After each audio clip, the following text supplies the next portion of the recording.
all present with board member Buck is ill, so she's just online. Will not be able to participate or vote tonight. So otherwise, all members are present with superintendent to be in transition, however you want to call it.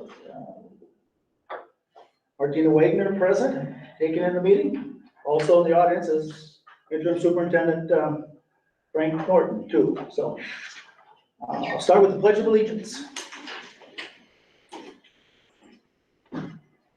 I pledge allegiance to the flag of the United States of America and to the republic for which it stands, one nation, under God, indivisible, with liberty and justice for all.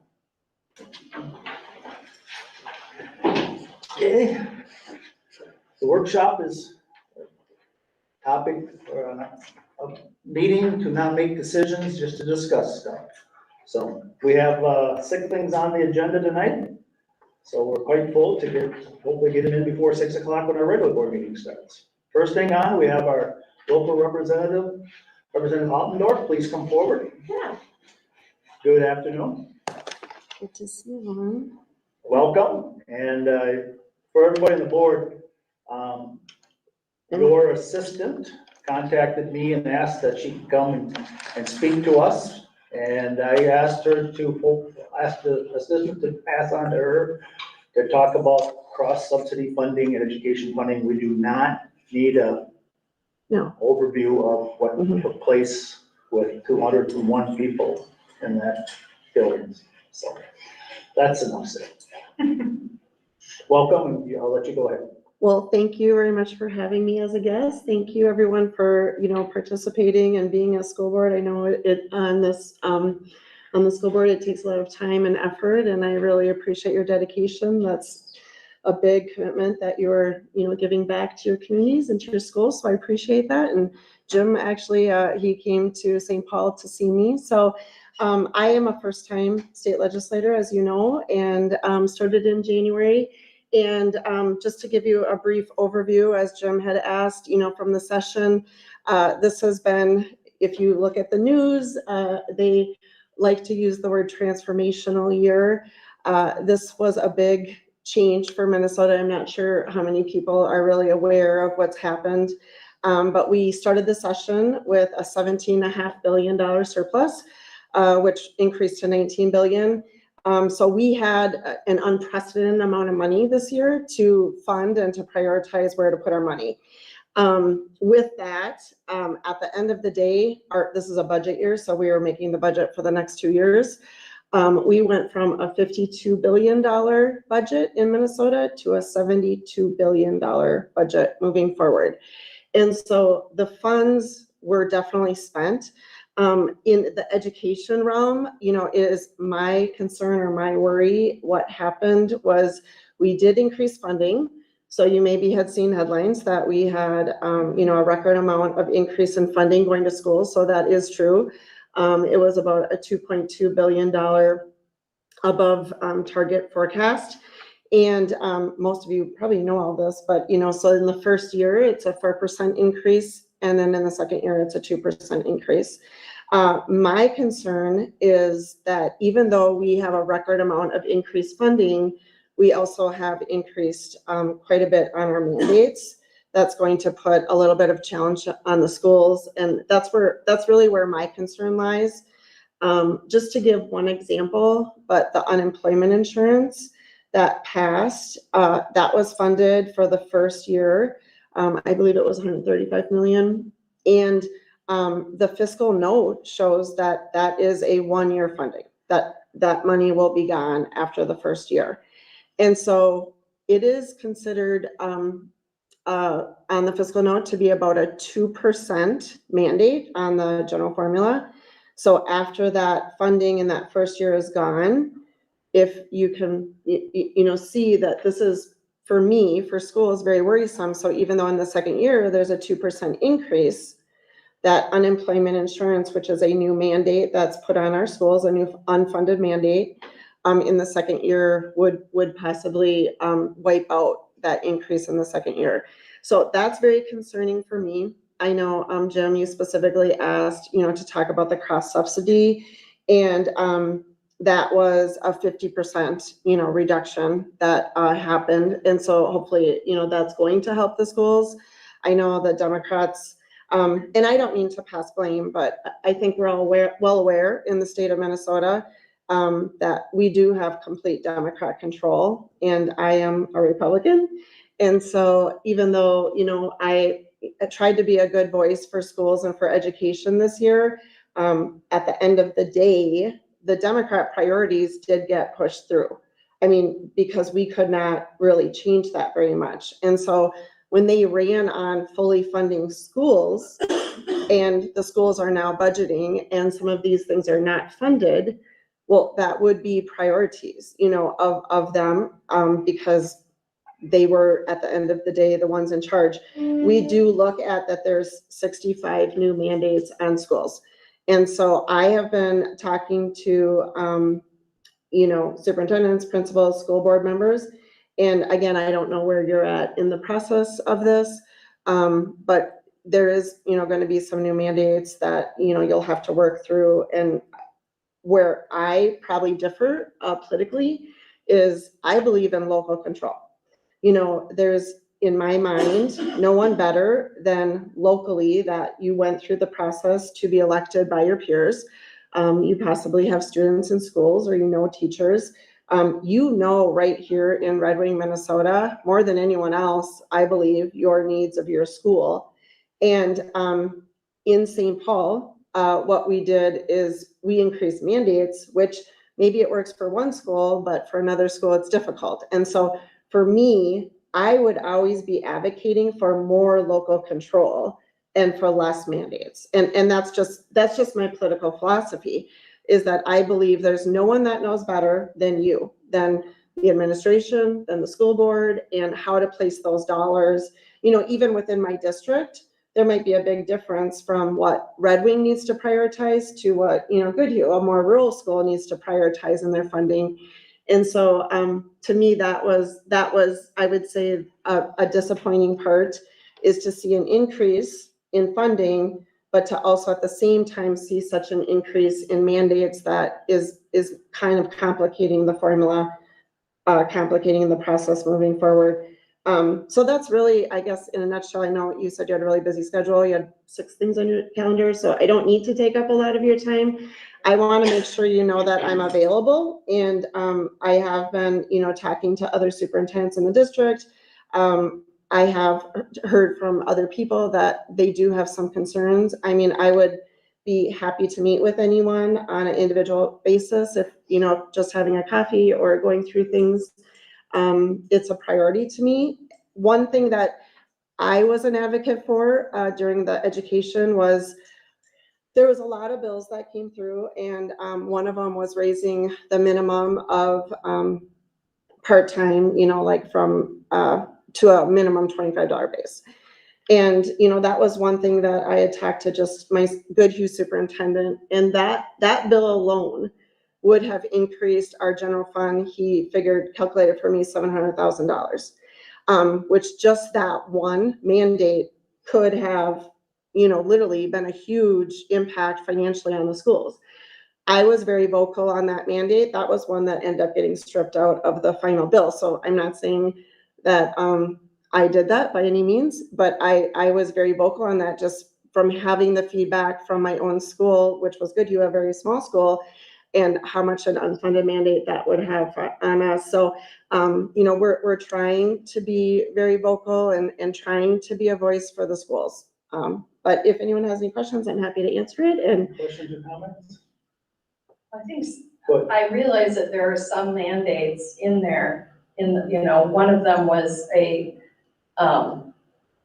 3 reading series for school districts, and there is funding to support that. Mhm. And those are research-based, phonics-based, recommended by the State Department of Education, and I think that is a wonderful mandate, and it comes with funding. Mhm. So there are others, and in fact, part of that also is if a district has recently purchased a new reading series that doesn't fit that, they'll reimburse them. So I think there are some really wonderful things that the district or the Senate and the House have passed for our students Mhm. in Minnesota that will benefit everybody regardless of where you live. And crazily, they come with funding, and that is lovely. So there may be some unfunded mandates, but many of them are funded. And extra money for education is long overdue, so I'm thrilled with it. Mhm. Yep, and like I said, there are mandates, some of them are funded, and then some of them, like unemployment insurance going into year 2, that is completely unfunded. Paid family leave, which is starting in 2026, is not funded. So there is some really big financial burdens that are coming down on our school districts. You said about the 50% cross subsidy, did you talk about 50% reduction in funding or increase in funding to the schools? I believe that was, oh, I'm so sorry. That was a reduction of the cross subsidy, correct? Oh, hold on. I didn't understand what you were saying. All I know is we have 3 to 4 million that state and federal government should be paying, and they're not.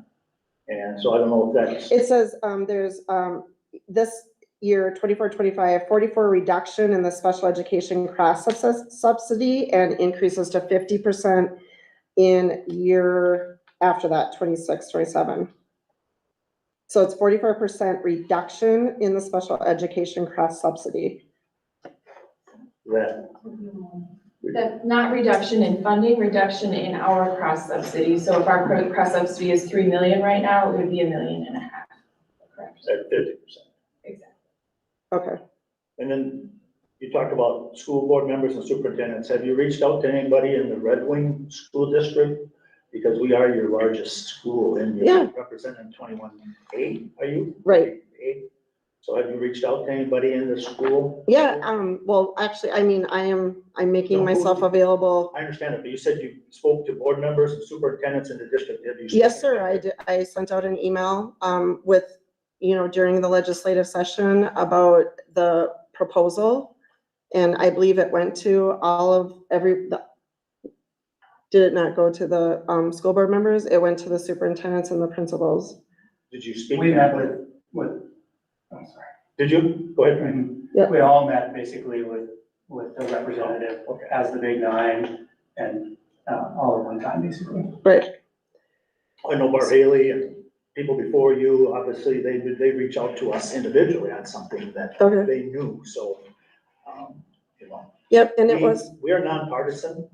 We don't like it when people blame the other party, because the other party that's blaming was in power one time, and we got 2% or 2% by then. So we're not here because we have people that, like yourself, right, you want to represent us, but then you go up there, people go up there, and then they stick to the party, they toe the party line, and that's maybe not in every case. We want somebody that wants to champion, be that person to say that the other party, whether you're Democrat or Republican or Republican or different, the other side does have some good ideas. Right. And I want to see people support those because it's just one party saying it.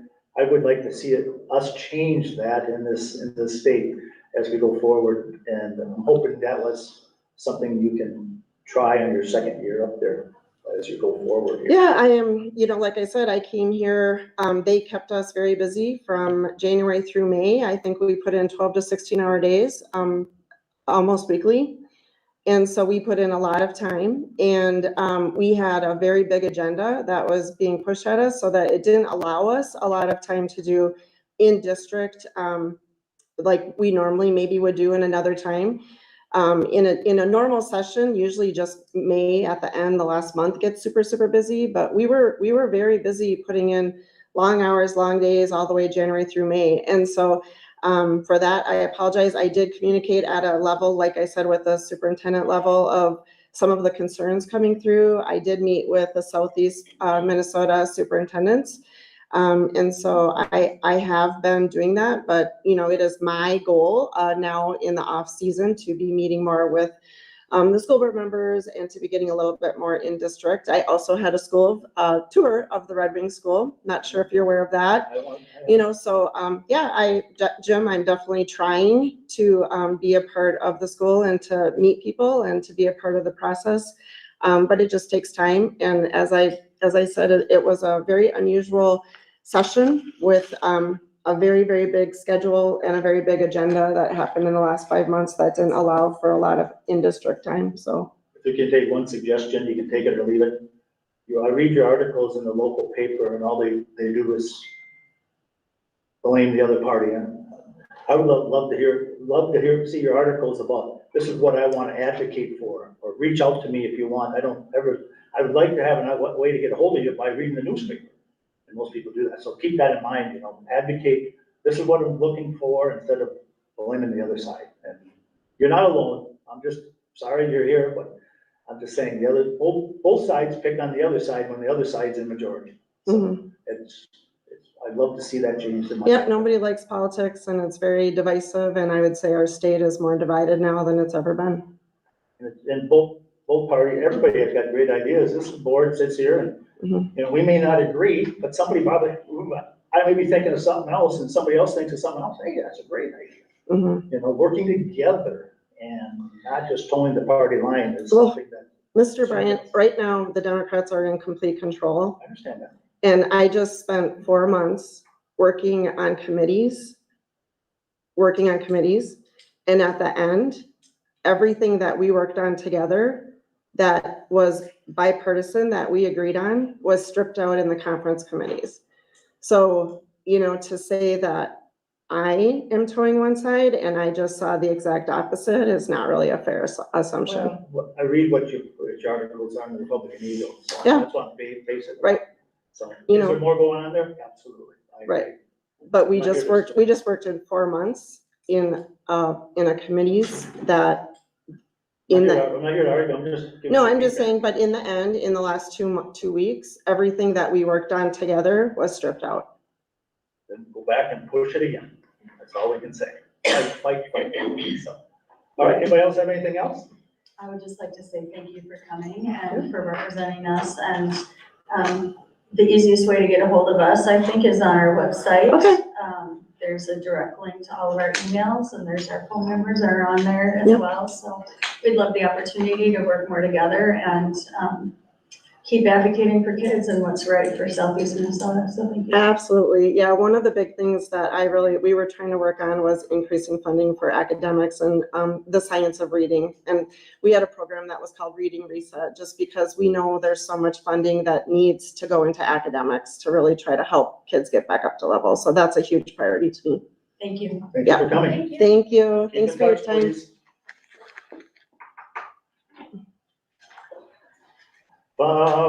Finance update.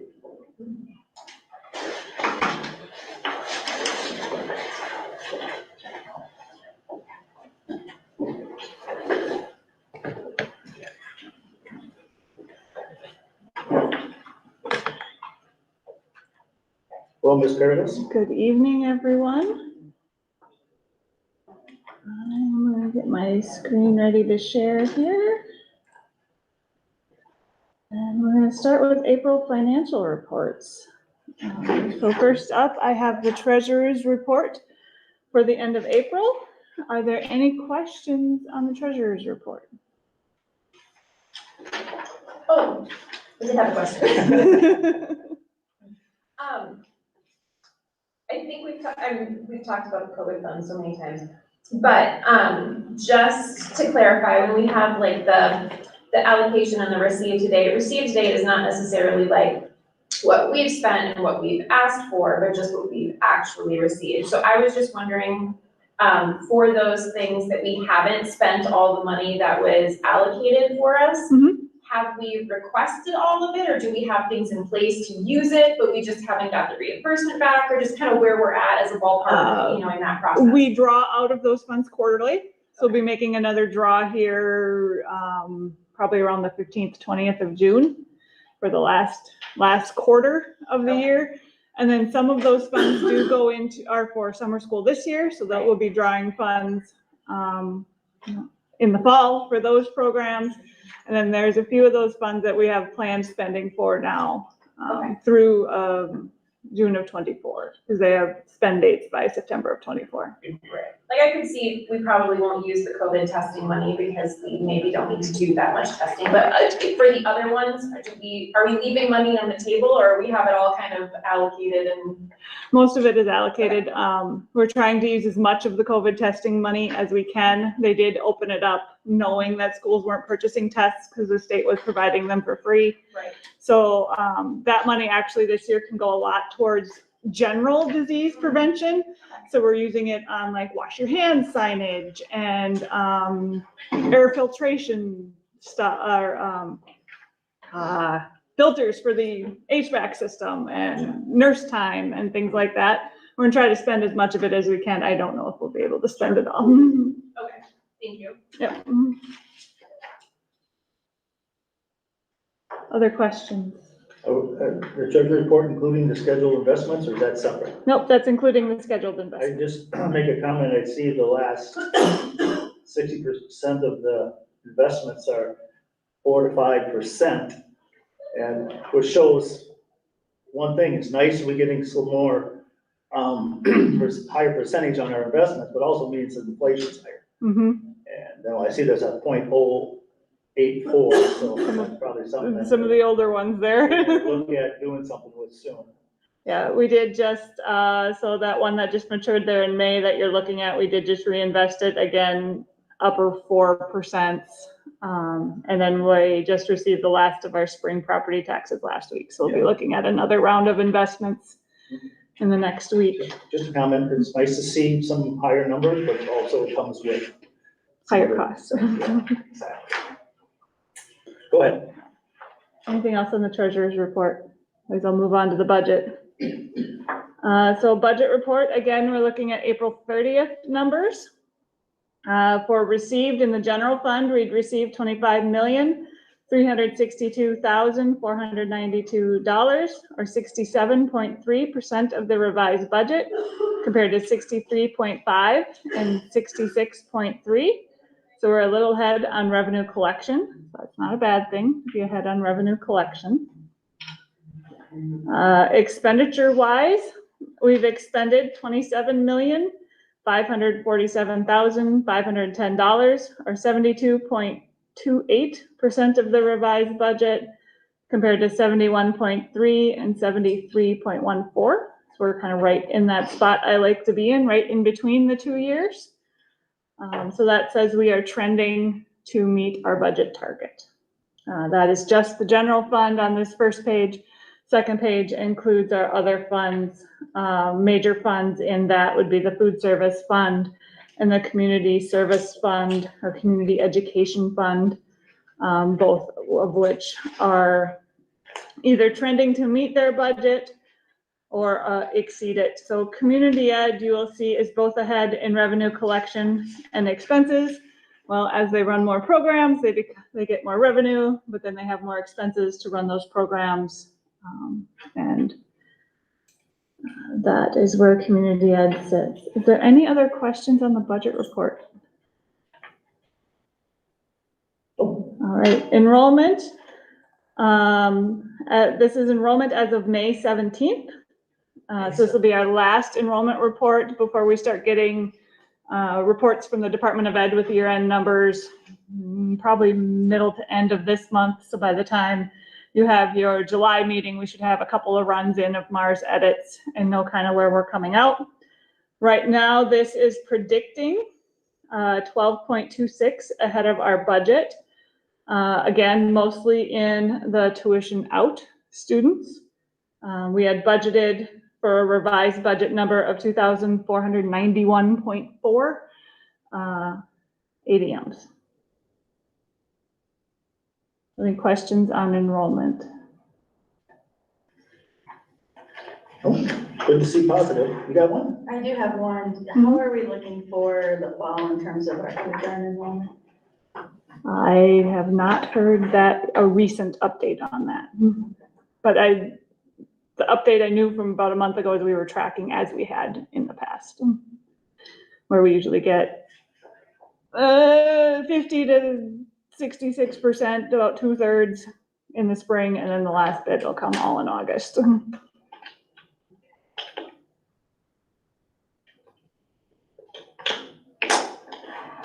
So the last piece I have for you is just a kind of a preview of the proposed budget that is on the agenda for the board meeting tonight. This is based on enrollment of 2,459 students. You can see it does increase our assigned fund balance or unassigned fund balance by $475,000. Page on here, let's. Okay, I'll move this page. Says, budget slash fund. Yep, so Balance page one overall. of that, yep, Okay, right thank you. after the cover. This is mostly due to the 4% increase in funding, where we had predicted when we started our budget process a 3% increase. We got an extra percentage there. Also, the increase in the cross-subsidy aid. It was at 6%, it's going up to 44%, so that's about an $835,000 increase in funding for us. This also includes any personnel changes that I've had and some assumptions on negotiation spending that we had in our predicted forecast. Yes. Ms. Tiff. Yeah, I was just wondering about, when we talked about this before, we had talked about, not hiring additional long-term subs or, building subs. I was wondering if it had been discussed with admin about possibly bringing that back using some of these additional funds. I know we have gotten emails and we've heard about, subbing issues in some of the schools. And so I was just wondering if that was discussed at all. It hasn't been discussed with me. How about you? Ms.? Between maybe you and I, we can talk a little bit about, we did come back to one building sub. Right now, we're just being very conservative with the negotiations that is happening. So that's something that we should entertain, although I think there's some other creative ways that we're thinking about, kind of buffering the staffing pieces, and likely will be brought up in negotiations as well. So that's not a perfect answer, but we're being very conservative with negotiations coming up as well. I would just say I have concerns about the, just coverage in the buildings and having teachers do that during their prep time. And we're hearing that happening, and I understand we all need to work together and chip in, but the teachers need their time, as you know, and so, and that's just a concern of mine. I share your concern. You want to say something? Mr. Just Norton? to alleviate a little bit of the concern, and I think this is what Dr. Reitner is talking about, is that that's actually a contractual issue. So they contracted that they're the first line of defense, basically. So if there is somebody that's short, the board should know that in the contract it says, we will take that assignment and give you that. That's a contract thing. And maybe you are aware of that, all of you, but it is something that we have to work around the contract if we wanted not to have them come out of their prep to go into the classroom to teach, because it is contractually, that's our first step. Does that make sense? If there is no substitute available, then contractually. Contractually, we have to go to them and say, you go to cover that classroom. Right, but isn't it up to us to provide substitutes first before that happens? Oh, I see what you're saying. Sure, yep, yeah. We go, TOC is first, and if there are no subs available, then we go to them, yes.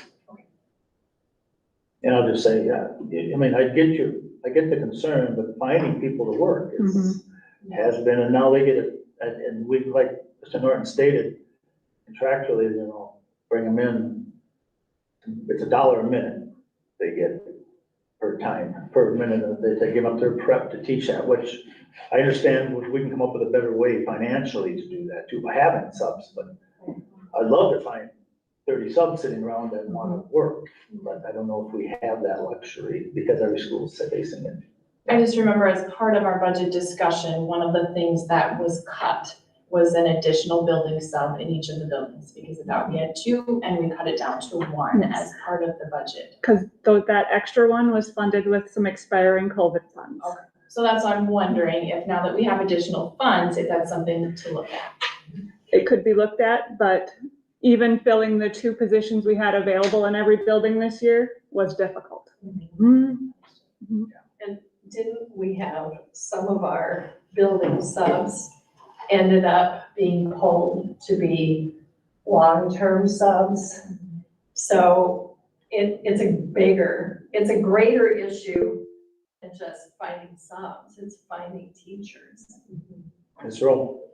Well, I think this is an opportunity, and maybe this is something we can talk about in a workshop coming up, is some creative ways that we can alleviate some of the pressure on the teachers that are constantly being asked to sub, because I think it is a problem, and we definitely need to have a culture in our district of wanting to keep our great people, right? And if they're continually taking overage, they're gonna get burned out and they're not gonna wanna be here. And I think we have a responsibility to also invest in our teachers and make sure that they are well supported and understood. And you know, maybe it's the summertime to take a good deep dive into looking at where we could problem solve this. How can we do it a little bit better? Is it team teaching? And not that we'll make any changes for the fall, but you know, is there team teaching that has been brought up to the table at some point? Is there other ways that we could, I don't know, it's not my area of expertise, but I think that we could get a lot of great minds together to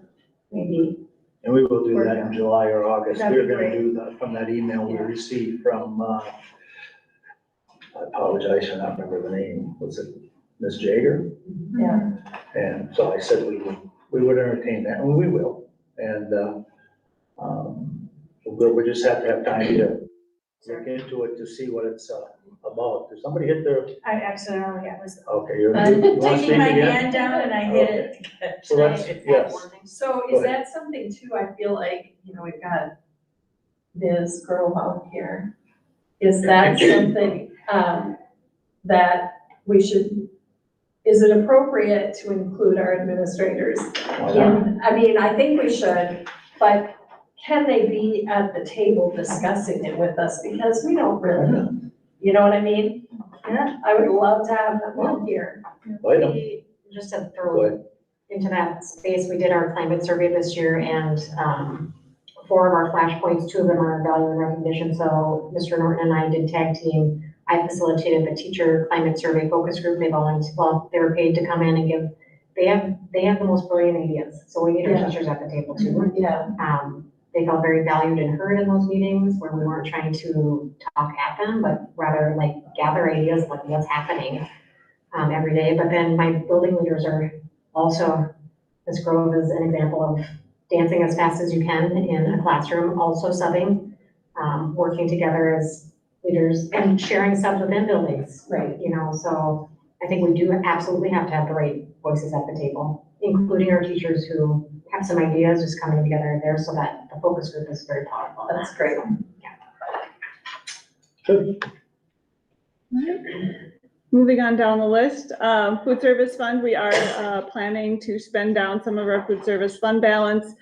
If you remember back to our audit, we had a finding, we had excessive food service fund balance. Jess has planned some equipment replacement at a couple buildings over the summer. You'll see that later in the packet to spend down some of the fund balance. Good idea. Community ed is also there. They are spending down a little bit of fund balance there in community education programs. I think they just budgeted super conservatively on their fees they're going to bring in for next year. They always go more conservative than they need to be. And then spending down some long-term facilities maintenance bond that was issued a year ago in Fund 6. The rest is debt service, which is basically our debt service payments and our levy money coming in to help us pay our debt service payments. Question. Yes. On, that was at the retiree and 25-year employee recognition. Where do those funds, are those something that we have in our budget for, or And what is that dollar amount there? I mean, So- the budget is, Within our assigned funds, we have the money we bring in from the district pop machines. And that is what is used to fund our employee recognition program. so like that, Gatorade money that came, Some of, no, not that, because that was new this year. But this would be collections from the pop and vending machines throughout the district, could be other miscellaneous donations that come in that aren't earmarked. It is, we can only spend it in accordance with our employee recognition guidelines. So we really can't, unless we change those, we can't go above and beyond. thank you. So it's not taxpayer money that Not it's taxpayer money. That's kind of the bottom line, which is not. All right, moving along here, I'm gonna flip my screen.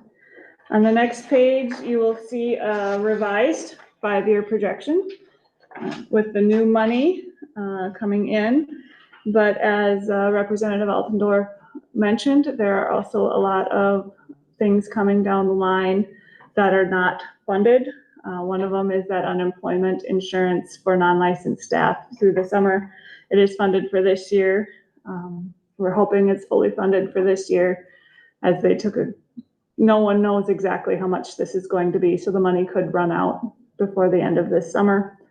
There's also the paid family leave, which is a 7% or 0.07% payroll tax that both the employee and the employer will have to pay to fund that. So those are coming down the pike. You can see we have a positive fund balance this year, but with negotiations and other unknown costs and our falling enrollment and going down to only 2% renewal next year, it falls off pretty quickly. So that is the second page there, shows kind of the graphical analysis of how that happens. Now, would we ever get to where this 2028 line? No. We're gonna make changes along the way. We're gonna adjust along the way. This is if we did absolutely nothing. And remind me, it was a 7-year renewal that we just passed, right? Correct. 2030. Mhm.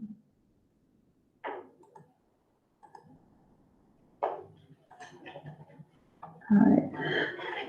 The next couple of pages, so starting on your numbered page 4, are different looks at enrollment. So when they say current year, that is 22-23. First projection year, right down here, is 23-24. This shows enrollment by grade level. This is kind of the change by grade, going from this year to next year.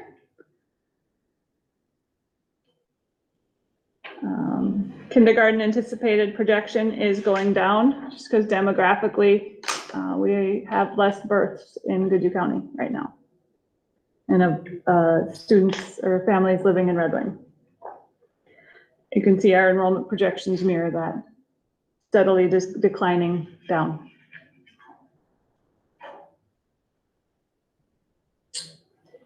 I have a question, Go ahead. it's not even necessarily for you, but just looking at that and, thinking about the previous discussions we've had about the desire to have 5th grade part of the elementary schools and the middle school be 6-8, where we have, a projection of almost 30 less kids in 5th grade.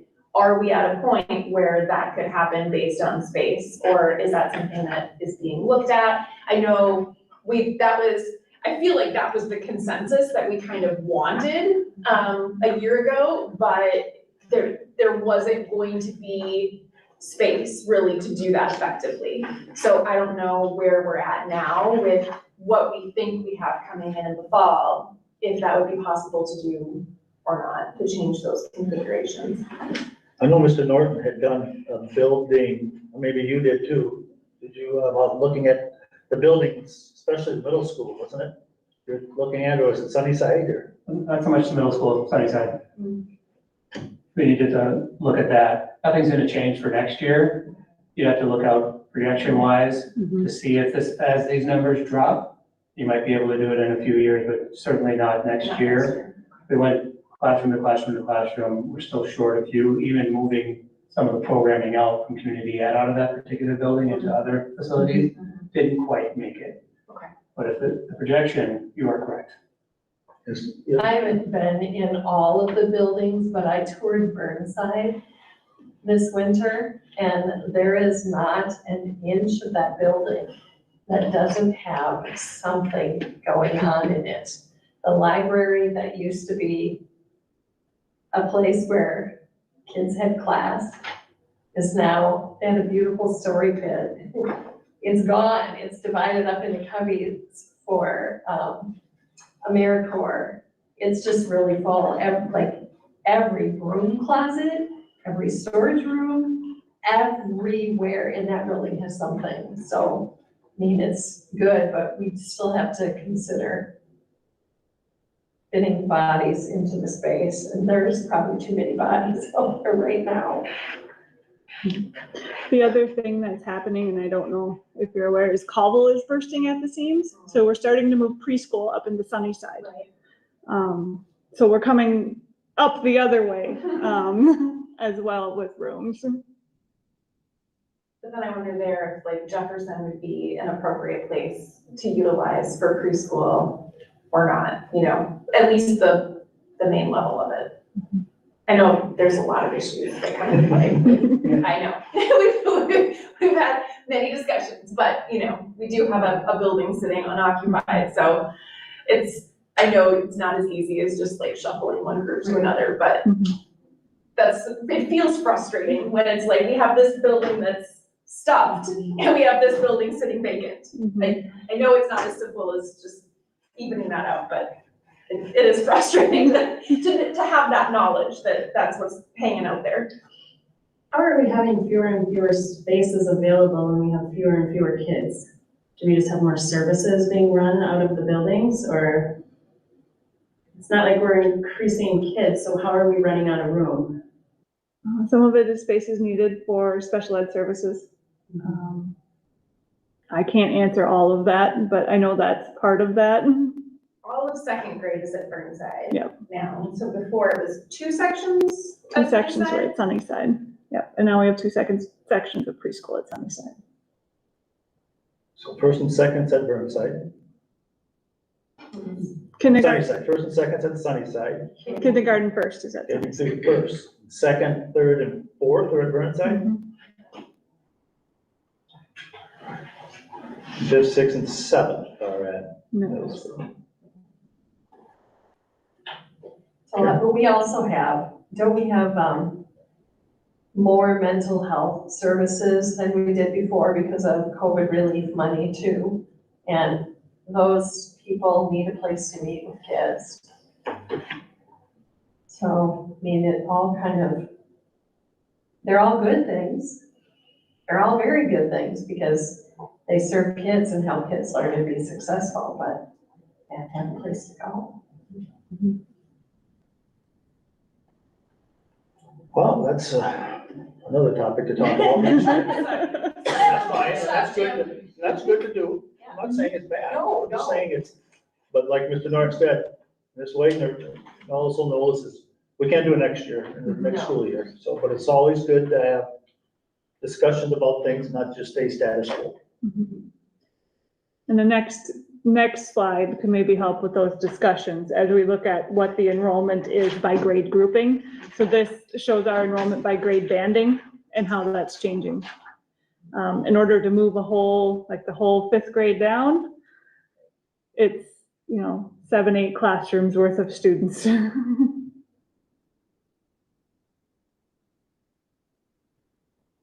But I think to your point, Rachel, I do agree. I mean, if you're looking at slide 7, in 2016, 2017, we had 61 kids.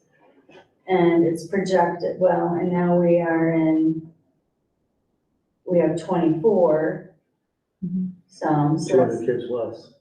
200 kids less. So I think it's a really good question to ask because that's a significant amount of children. That's 7 classrooms, 7 times 30, right?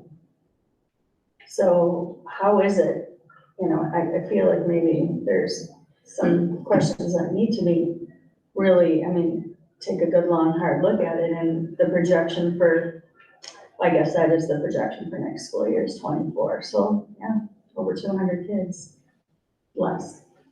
And I know that's spread out district-wide, and it's not as easy as just saying, shuffle, right? I know it's, you know, 2 here, 1 here, 5 here, Mhm. I get that, but what else can we do? So, this slide here, this graphic just shows our historical enrollment. The slash line is, this year, less preschool, and then going forward. This is only K-12, it does not include our ECSE students. So when we're looking at this and you're comparing it back to my enrollment report, that includes the ECSE students. The enrollment report does. Yes, this just is K-12. Okay. Last page here is just the capital projects, for this summer, for the summer of 23-24 for your information. Okay. Any other questions?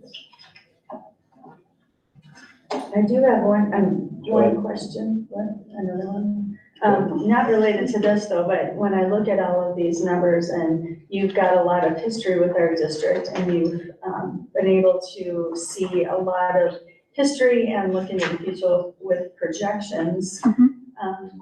Tell me about when your last day is and kind of that transition, what that looks like. So the official last day of the SMS contract will be July 31st. So I will have a couple of days. I'm trying to set up a meeting with the new director of finance, just here in June, in between vacations, and then maybe touch base with her when she starts a time or two, just to make sure nothing falls through the cracks. Well, I'll just take this opportunity to thank you, Jackie, because I know we've got a couple of months yet, but, you know, I look at these numbers and all these great slides, and I think about all the work and time and energy that you've put into preparing these for us every month, and I just wanted to say thank you. Oh, thank you. Thank you. We're gonna get into that a little bit here, so you jumped the gun. Yeah. And like I have told Martina and a lot of the office staff, they all have my cell phone number. If there's something they need that's historical past practice, feel free to reach out and I will let them know. You're But gonna be here for the whole regular meeting, aren't you? I am. Mhm. Sorry, Jen. Okay, anything else on the finance? No? Thank you. Yeah, thank you. Jumping into policy review, 2 and 300 series. Anything stand out on these, or just some abbreviation changes and wording? As I was reading 213, school board committees, and we haven't had a new committee for a long time, but it talked about needing a resolution when we make a new committee. We've done that, right? Yep. Okay. And then the other kind of weird thing for my own, how my own mind works, when it says, you know, this is the, refer to this law, or, you know, here, per pursuant, you know, all those letters and numbers. Yeah. Is there ever a way that electronically it could be a click and a link? Cause then I'm like, I have no idea how to look those up. And I'm assuming that all of that is good and copacetic and makes sense, but it's extremely time consuming to try and figure all that out and look that up if you ever really needed to. I'm just wondering. Food for thought. If anybody has, Put it yeah, on an your list. internship, somebody that needs a communications internship or something. There's a 17-year-old that can figure this out for us. Oh, Probably yeah, is. so. You wanna speak on the policies for Like- all of them that we have here besides that? I'll let Superintendent Norton do that since he listed, but to that point with the hot links, I anticipate MSBA has something already created, so it's just a matter of merging all of that into. Yeah, that'd be great. Yeah. There was nothing on here that we were changing. If you guys saw it and you wanted to change, like you wanted links, doesn't change the language. It's processing. That's actually not that, I wouldn't think that that would be that difficult, actually. It's a wish list, it's not a need. Links, yeah, It's a link. You just It click probably. link and you go. But the policies themselves, these three that are in here, nothing has changed. It's for you to look at them if you had an idea or a thought. But otherwise, no. They're just for you to review. You can move on. Thank you.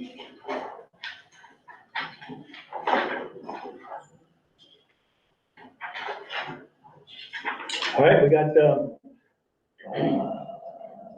let's see, what else do we have? Cultural training update. Yeah, so we already have dates set for this, but I've been doing a little bit of work with MSBA to kind of be responsive to what is happening in Minnesota. So we have Stephanie Autumn already slated for September, I believe, for restorative practices training, which is still set. But our original plan to work with Dr. Sheldon Akins, MSBA is putting together a similar series locally for MSBA, for board members. And so we will likely head in that direction and attend the series, one of which I believe you brought up, Yes. which is the engaging in difficult and courageous conversations, but it'll be made into a series.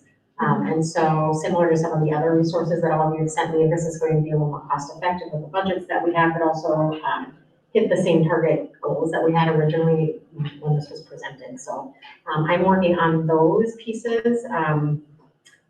It's kind of hard to get a hold of the MSBA right now, so that they must be on vacation or super busy, but they will have a list of all of those opportunities coming up, and then it does also hit your requirements as board members and CPUs and all of the hours as well. So they are working on that currently. So that's the direction we are going to go.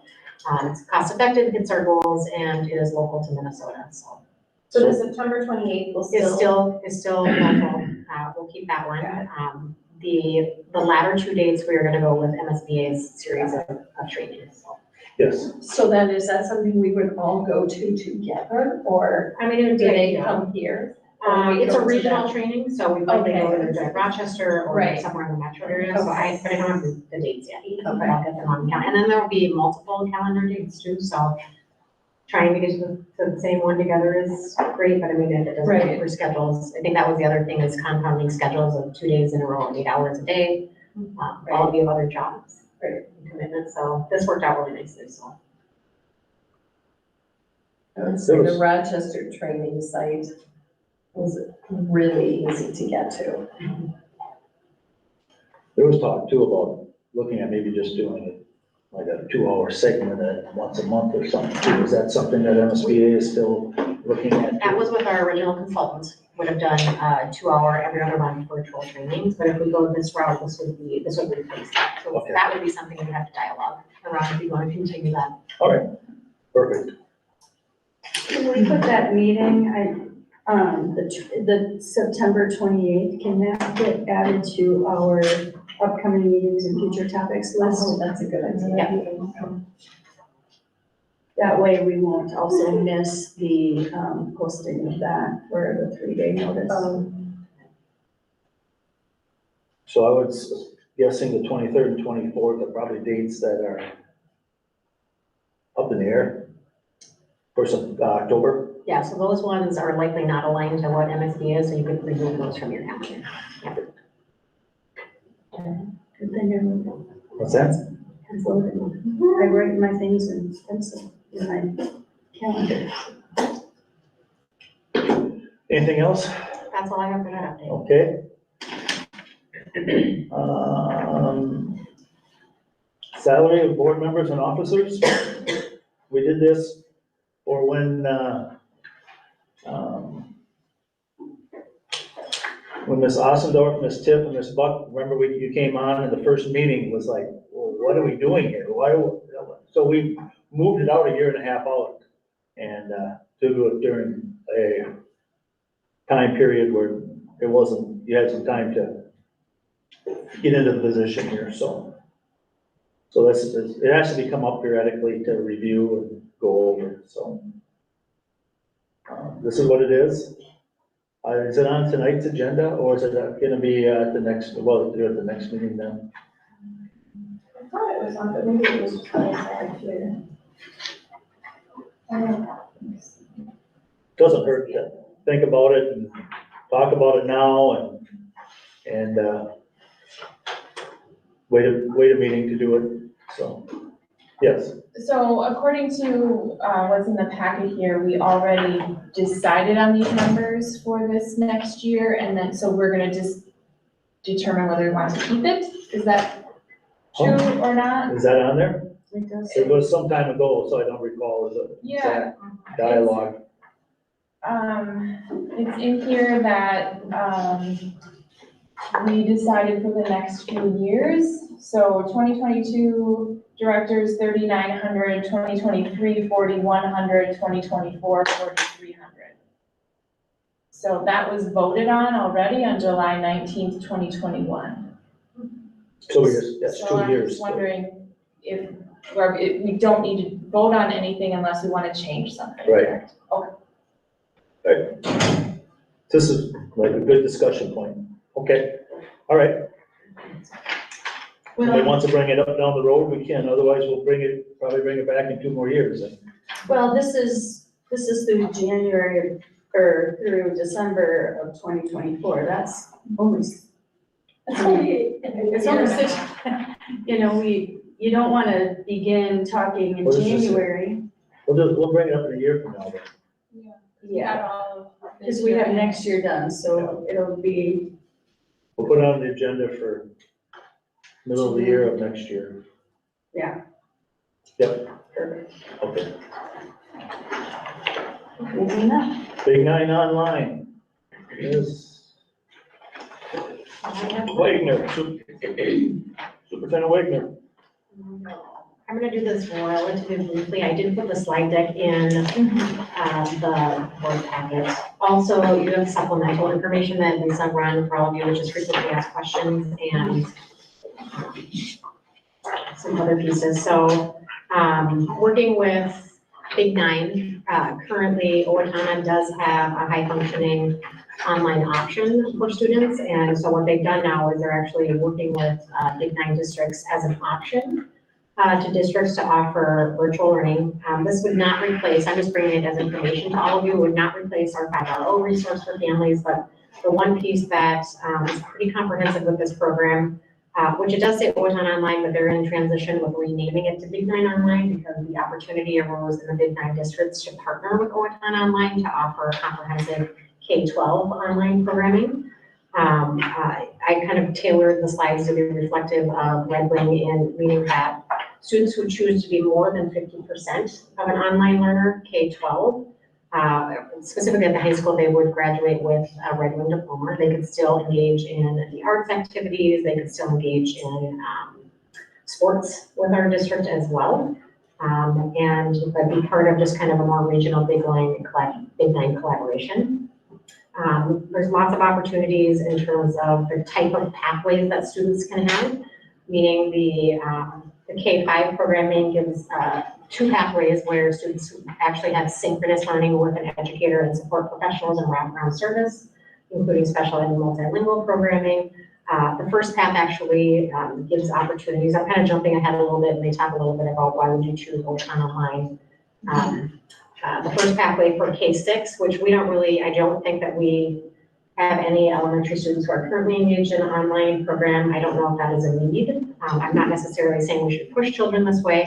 I will talk to the benefits of having some online programming for specific cases. Again, the amount of synchronous or live supports at the elementary level is pretty significant, and parents are part of that learning opportunity. As we look at this, again, core content is covered with art, music, high ed, and specialist areas for the K-6 curriculum. There are teachers who are based out of Owatonna, but they're also based around the state as well. So there's online reading and math supports. There is Check and Connect opportunities with teachers as well. And like I said, there's reading intervention, special ed support, and multilingual programming wraparound. So I'm not so focused on the elementary, just know it is an option through this program. I'm really thinking about what do we look at our exit criteria, and a lot of our students are leaving to go to online programs like 5RO or other programs online. The benefit to OTAN Online, Big Nine Online is that there is a kickback to us with tuition. So it's a 60-40, meaning that each semester, if a student does engage at least 50% of the time, it's $3,000 a semester, $6,000 a year, but the district would retain about $4,000 of that ADM. So there's a little bit of a benefit to partnering and looking at this. Again, I am just putting it in the space because I think it's important for us to have many options for our students, depending on how we sit down and we talk about the different needs. Again, I'm going through the slides relatively quickly, but I've had an opportunity to work with the director of teaching and learning and the superintendent in Owatonna to talk about what does this really look like. So one thing I want to highlight is that they did take a look at, hopefully my next slide. That's not there. They did take a look at our 25 credit requirement for high school. They looked at all of the various elective options and actually aligned programming that would speak to the whole child with all the wraparound services, and again, kind of a pushback for us to retain some of the ADM. Again, it's not intended to be a replacement of anything, it's just another option for us to sit down with a student and a family to say, you know, where can we best meet your needs, where you're still pretty much part of the fabric of Franklin as well. So this is more FYI. I did put into hard copy for all of you, just some frequently asked questions. For all of you who are interested in just knowing a little bit more. And then also, there is no requirement for us to be a part of this. We don't have to sign on the dotted line. We only have a non-compete with Big Nine Online. It's just an opportunity for us to partner with them as well. So that's kind of where I'll leave it. Just kind of put it in the space and get your thoughts or your wonders. I can certainly reach out and get more information if you're interested in getting more. And then working with our students moving forward. So if a student wanted to enroll in this, like this fall. Yep. That's an option, okay. So we would work with their onboarding counselors through our counselors here, depending on what the option would be. Again, it is a K-12 program, so I guess if families would be interested in that type of learning where it's a synchronous live set time, depending on path 1 or path 2, that would be something we could talk about. But I was looking more at our secondary focus where, you know, students could still be part of Red Wing, graduating from Red Wing, participating in sports and activities from Red Wing and the Red Wing diploma as well, so. Everybody okay with getting a little bit more information and maybe bring it up to our July meeting to have another conversation? I think we should do that. I think it's a good option for people to consider. Okay. Anybody have anything else? Okay, we'll take about a 10-minute recess and we'll start, but in the meantime, we'll need an entertainment motion to adjourn. So moved. And we have one. Ms. Ossendorf, is there a second? I will second. Ms. Fiona said second. All in favor signify by saying aye. Aye. Opposed? Motion carries. We're adjourned and we'll be back in at 6:13 or so, right around there. Teresa didn't want to steal my. We kind of got the light at the same time, but I let it take it.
Is everybody in?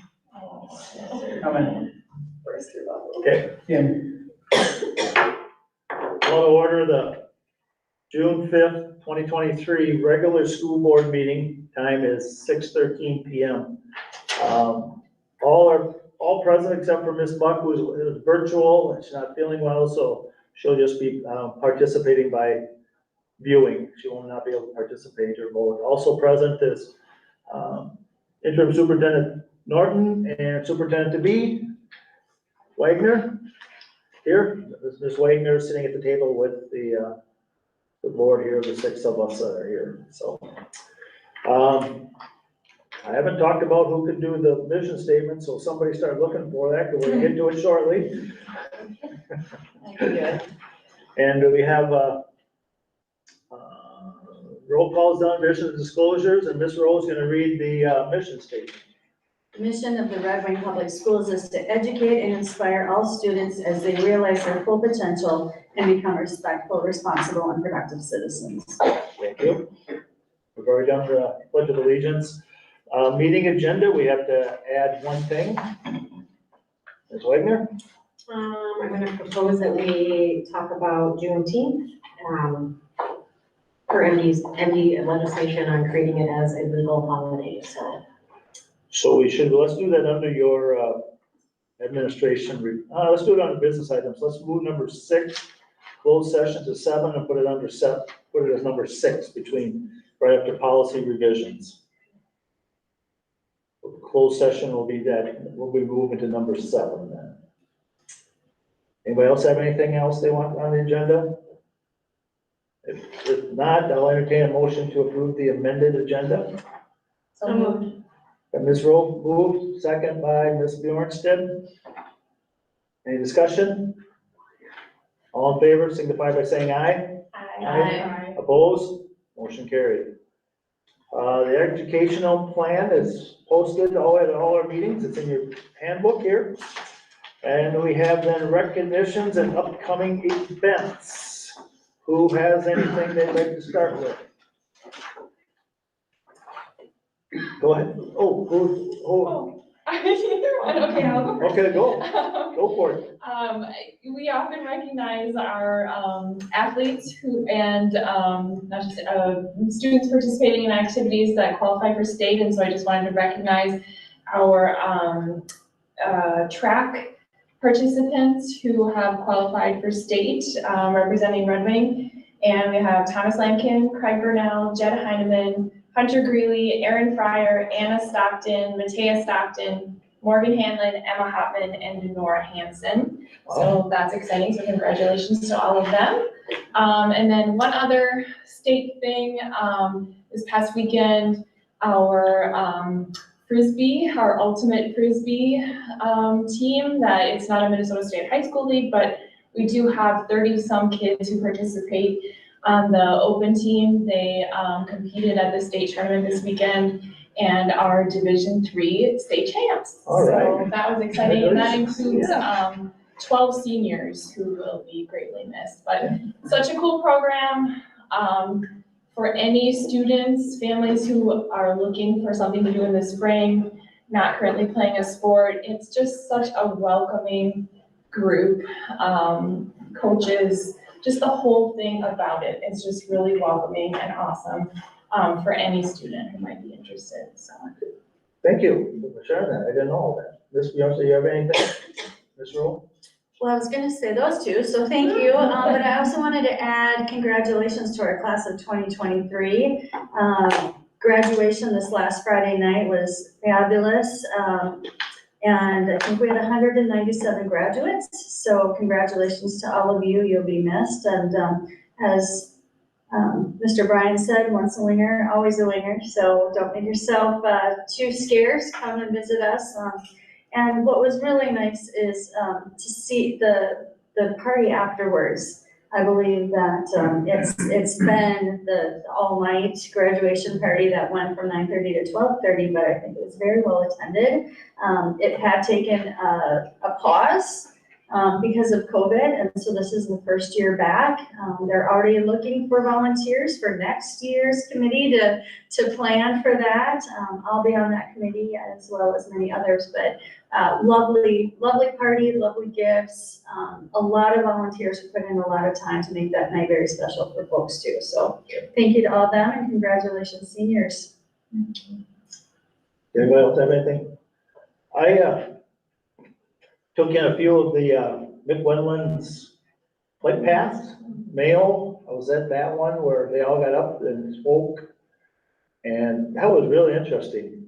And then I went to one for a part of one at the Little Theater.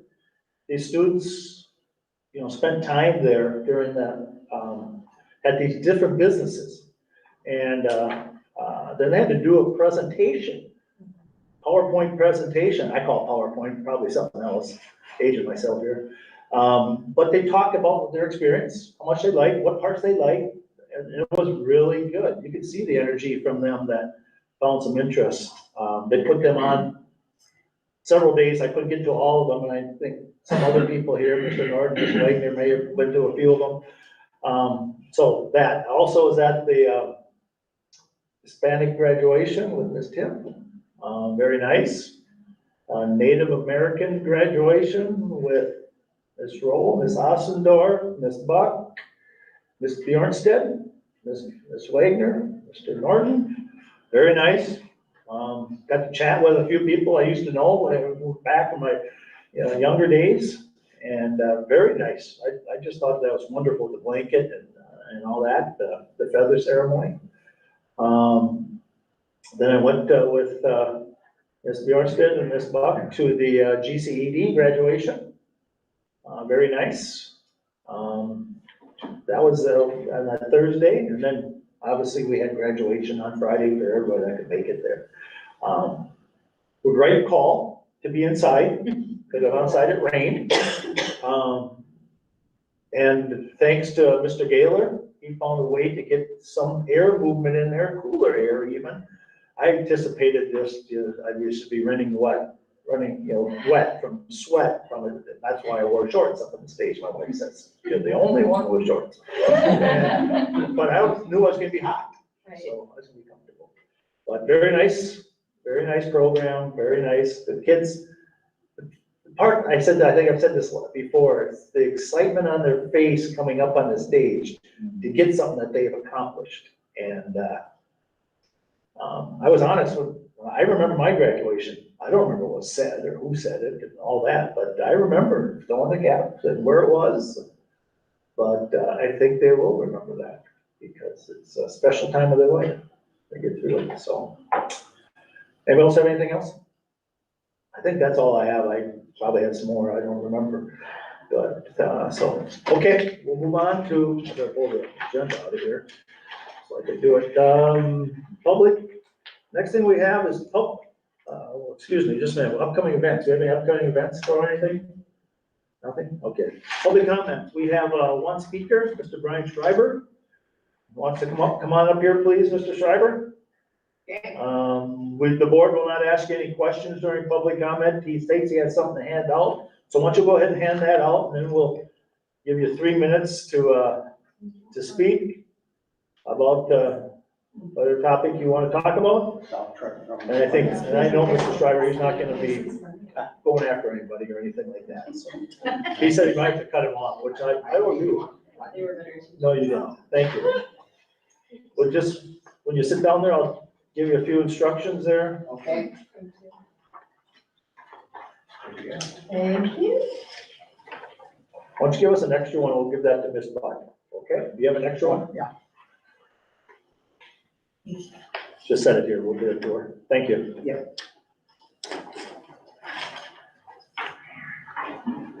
All right, why don't you sit down? There's an owl right there, they'll hear you speak. So give us your name and your address, please. Brian Schreiber, 30671 Ski Road, Red Wing. Go ahead, sir. Okay, Welcome. just as a means of introduction, I want to mention my family. My wife was a long-term teacher here in Red Wing. She spent a couple of years at Washington School. Most of her years were at Jefferson, and then she did finish up at Burnside.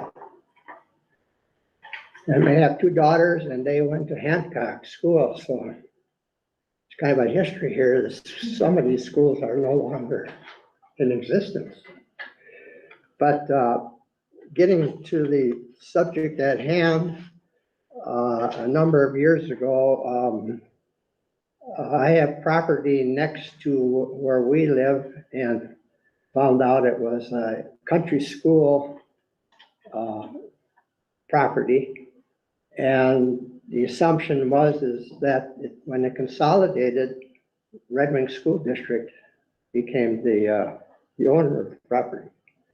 Well, lo and behold, Red Wing School District didn't know about this until several years ago, when we started to explore this. And the long and the short of it is that where we live, I have an interest in trying to preserve this parcel.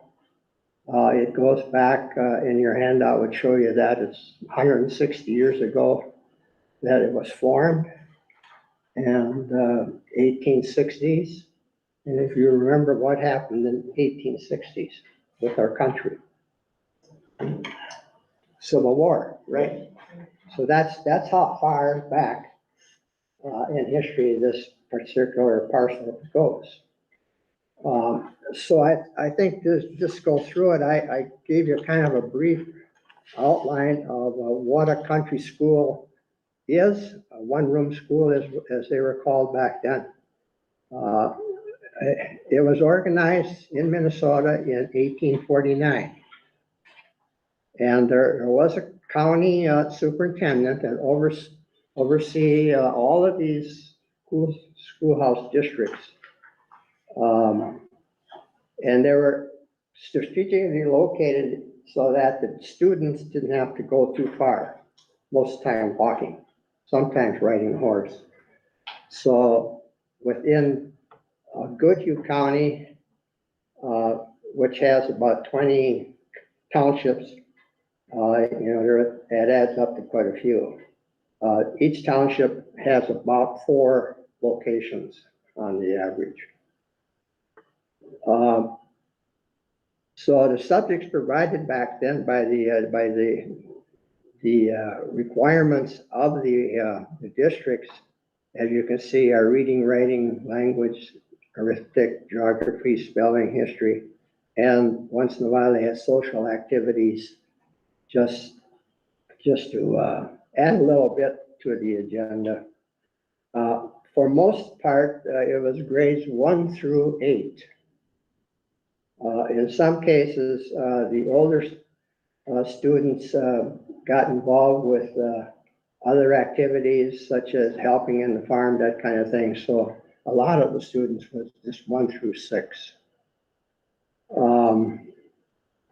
And the length of the school year was 4 to 6 months, mostly late fall during the winter and early spring, and then no activities during the summer. The teachers were commonly staying with a family in that particular district because of the situation back then. They didn't have the convenience of cars, and it was important that they were close by with where they were actually teaching. And just some of the duties of the teacher, they had to start the stove, wouldn't heat, that was all there was. Provide a bucket of water so that the students had water if necessary, because there was no well to go to. And lamps, there was no electricity, so they had to use oil to light the place. So that was the teacher's responsibility every day, is to start the day that direction. So on the bottom of your sheet, Pleasant Valley School is what it was called. And it was organized in 1859, school building was built in 1890s. So there was quite a few years that they didn't have a school itself before they got organized to that. And then the school itself went until 1950 when it was consolidated. So that's a very brief overview of, I thought it was kind of interesting, the second page on, or second sheet that I gave you is a letter written by a teacher 100 years ago, 1920s. And it happens to be one from Kenyon, but that doesn't make any difference because all of the districts actually, pretty much function the same way. So I just gave that to you to read at your convenience. It's kind of interesting to get the perspective of a teacher itself as to the experience that they were having. So thank you for the information. I guess your 3 minutes are up. Okay. So, always interested to learn the history, and I thank you for this. Yeah, you're welcome. Yeah, I see it's on the agenda for later on, so, okay. okay, That's it? that's it for now. Okay, for now. Okay, yeah, Okay, you're welcome. coming back to the topic again later under the business items. Yeah, okay. Thank you, Mr. Schreiber. You're welcome. Anybody else in the audience want to speak? Did you get any written emails or anything? I did not either, so. Okay, inflection update. We are on course. I am anxiously waiting for our maxim to be sent to us. We will get 3 sample maxims based on the feedback we got from community teachers, students, our district advisory committees, and other building contribution that we've had. So that should be any day now. So the other update is that on August 28th, which is our kickoff day, back with teachers here in Hubda Hall, Matt Coleman and Ken, I don't remember Ken's last name, but he was superintendent that works alongside interim superintendent Gordon will be here for our kickoff to discuss a little bit more about the maximum creation and our next steps for strategic planning. So that has been solidified. Very good. Any questions? Final question from anybody? Okay, moving on to administrative position update. Yeah, so we have hired, and I believe is on consent agenda, Director of Finance / Operations, which we'll talk through a little bit with the reorg of the district's office. So this candidate comes with 15 years of Director of Finance and Operations experience in Burnsville Public Schools as well as St. Paul Public Schools. So I think will complement basically all of the work that Jackie has been doing with us for several years. And I believe Jackie actually knows this person, so I mean, it'd be a nice, a little bit, right? A little bit. Through networks. Yeah, through networks, through all that money and calculating and all that stuff. They talk. So I'm pretty excited about that in addition to our executive leadership team. Any questions? When's the person starting? July 17th. July 17th, okay. School board reports. Anybody have any? I do. Go ahead. So I had the GCD board meeting last week. I sent out the highlights to everyone, but the biggest highlight is that on Tuesday, August 29th, from 1 to 2:30 at Treasure Island Resort and Casino, Dr. Adolph Brown, who was a keynote speaker at MSBA, will be presenting, and all of the staff and member districts and board members are welcome to go. What's the date?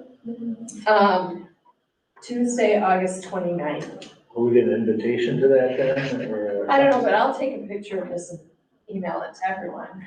But I know that Sherry mentioned that we already have stuff planned for staff then, but we can all still go if we want to, as a board. I'm just asking for an RSVP. Oh, yeah, there's information, or, I don't think so. Let me check at our Okay. next board meeting and I'll let you know, but I'll take a picture of this anyway, so you guys have that. You paid already? It's already, we activated. So we gotta go now? I'd love to go again, so, Yeah, okay, thank you. yep, Anything and, oh, else? and then, yes, community ed, where's my?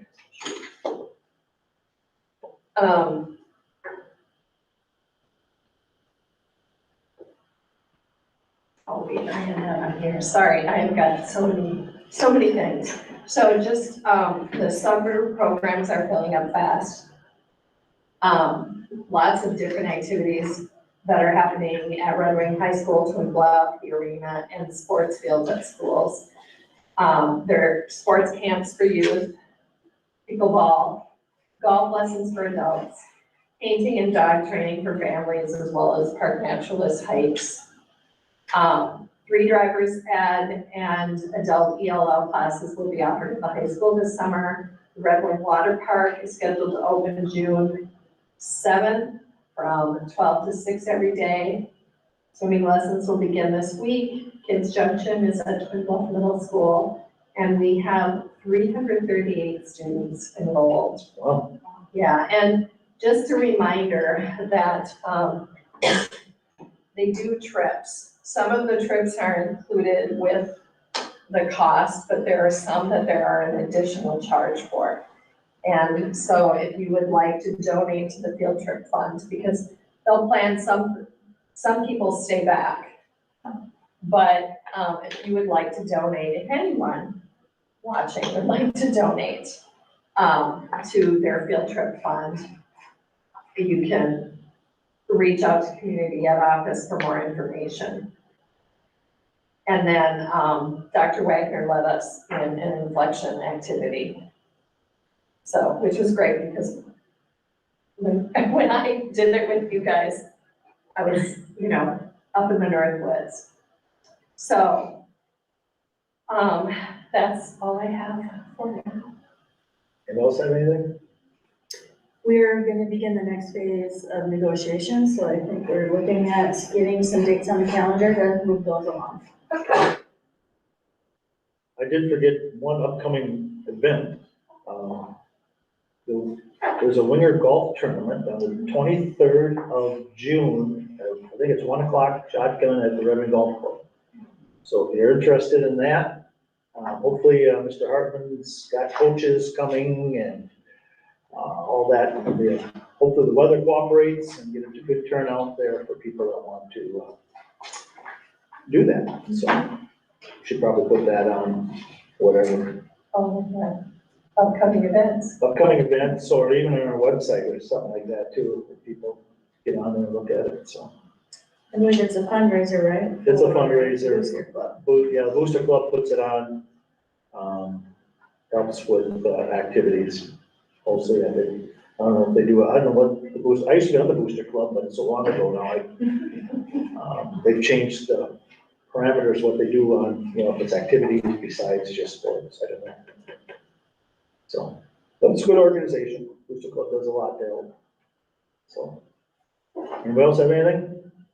All right, go to administrative reports. Ms. Wagner. Superintendent Norton and I will tag team this one. So Indigenous People Day, the Minnesota Legislature is replacing Christopher Columbus Day with the language of Indigenous People Day. So we'll have that reflected in our calendars and our language. So that's an update for us. Okay. Busing, you want to come up here? Why don't you come on up here, Mr. Martin? That way you can be picked up on the mic better.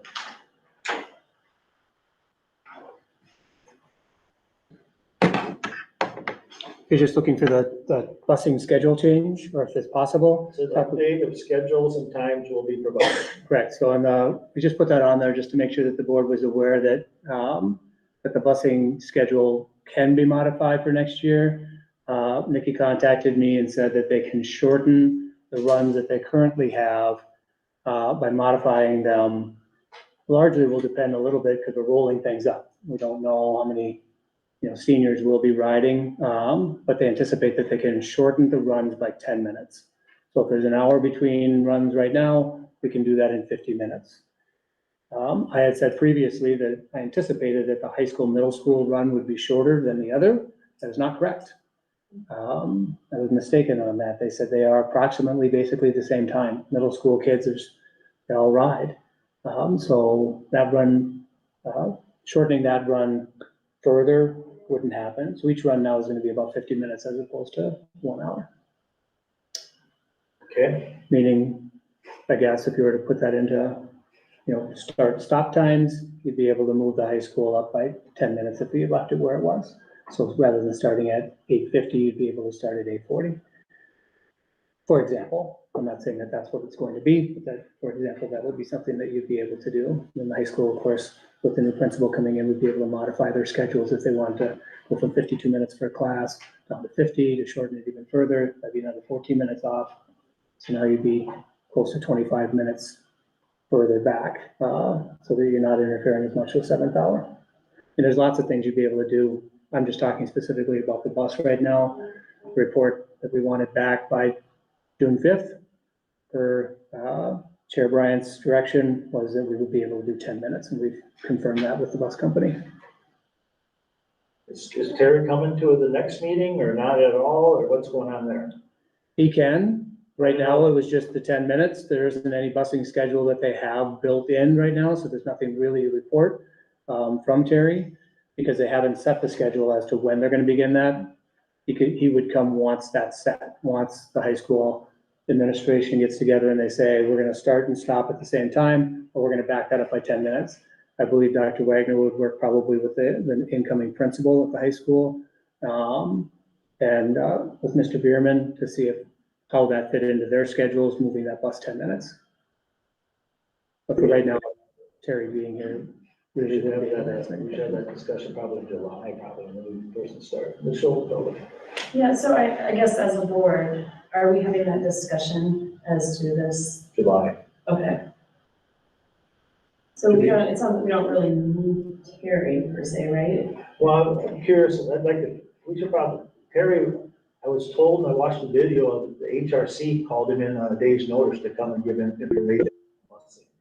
And I was kind of wondering why that happened, and thought maybe we should probably have him come in and talk to us. And then they start talking to people individually about their concerns and stuff, so I just kind of was curious why that took place and we weren't involved in that. So, let's tip.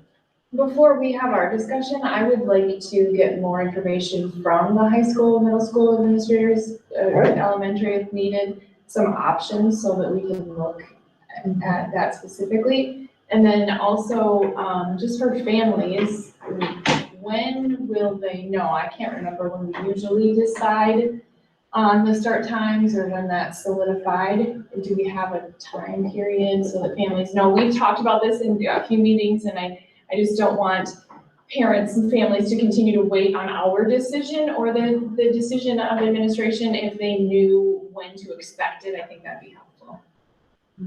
Right now, the only information we have is what was asked for, can we shorten the run? And the answer is yes, we can shorten it by 10 minutes. Other than that, nothing has gone forward as far as waiting for the next administration basically to come on to be able to make those decisions. And I think if we come back to the board, then here's what we would like to do. We'd like to start at 8:40. We'd like to get out at 3:40. It would just be a 10-minute change. I mean, you can presume that basically right now, but that's up to discussion with the administration coming in. And the sooner the better, you're right, the sooner the better, so family would know. I think July, we only have one meeting in July, so I think we should probably, you're right, we should let them know as soon as we know. But the new principal doesn't start till July 1st. So, I think we should have people involved in that decision-making at the table that day in a workshop. And we'll talk about that on Wednesday. But, that'd be good. That'll give them basically a month and a half to get the word to them. Is that fair enough for everybody? Is that what works? Well, I'm frustrated because I know we had talked about a survey going out to parents. And we haven't talked about that at all again, and we're in June. And then hearing this discussion is going into July. And hoping a decision will be made, by August maybe, or the end of July. That's getting late. I was hoping that. So what are you looking for? I was just hoping that we would have had some feedback from parents, maybe even before the end of the school year. As to what? In terms of what we were gonna survey them. They asked for that to see, preferences in terms of younger kids starting for earlier or high school kids starting earlier. We haven't moved forward with that. I'd just like to see that going, and We still have June to be able to do that, if you'd like to be able to do that. I have the data basically of the, that you asked for with the numbers, but on the agenda right now is just the starts talking about busing. Will we be able to bring the numbers forward as to number of minutes that the students are missing by that 7th hour? The other options that are included in that, how does that help? You'd still be able to get out. I believe Dr. Wagner was working with Mrs. Robertson and on that. So I that gets the understand having board's like the preference. the new high school principal involved, but like, is that important in terms of deciding, like, if it's gonna be swapped, just reconfigured, which group of kids goes earlier or later? Not necessarily, I mean, is that a huge issue that a new principal has to be engaged on, that we have to wait for? Not bad. No, that's It's a huge unfortunate. issue, you're right. It's a huge issue, that's right. I have that same concern about the high school principal. I think we can make decisions before that new principal comes on board. Maybe it's a phone call to that person, and I'm sure they would be happy to chime in on what their feelings are. I think that survey or not survey, I think we already know the answer to the survey. There's gonna be people who are for it and people who are against it, and, you know, I don't know that it's actually necessary, because every time you do that kind of survey, it gets everybody in the community all up in arms, and everyone's gonna come out and say, I want this and I want that, and we're pitting groups against each other once again for the same argument that we have every single year, the same debate that we have every single year. We can't make everybody happy, and there's a loud and strong voice that want high school first. There's a loud and strong voice that want elementary first, and they're both valid points. And I don't feel like at this time, we should be making huge switches on who goes first. I think it's way too late to have that discussion about who goes first. If we want to switch it up, that it should be a whole year-long kind of conversation and surveys and administrators and everybody at the table to make that decision. I think what we were looking at, is there any way to tighten up the bus time so that our high schoolers are not going so late and they can get to work by 4 o'clock?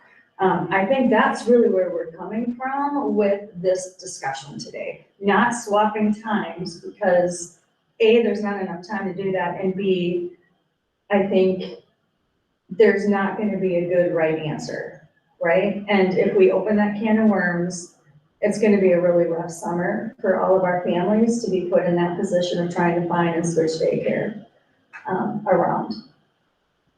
That's my opinion, and that's, you know, we've had this discussion on, this is my 7th year on the board, this is my 7th discussion on this. We've had older kids starting first, we've had younger kids starting first. There's tons of people who love both. I mean, it's hard. The best way to solve this problem is the one-tier bus system, which we cannot afford. I wish we could. Maybe we should entertain a referendum for $600,000 to cover that cost, just for that. Because I think the community would probably buy into that. Maybe that's a discussion for another day, but that's just my opinion on where we're at with that. It's awesome, Bill. Yeah, so I love the idea of tightening that up, knocking 10 minutes off to get that time a little bit closer together.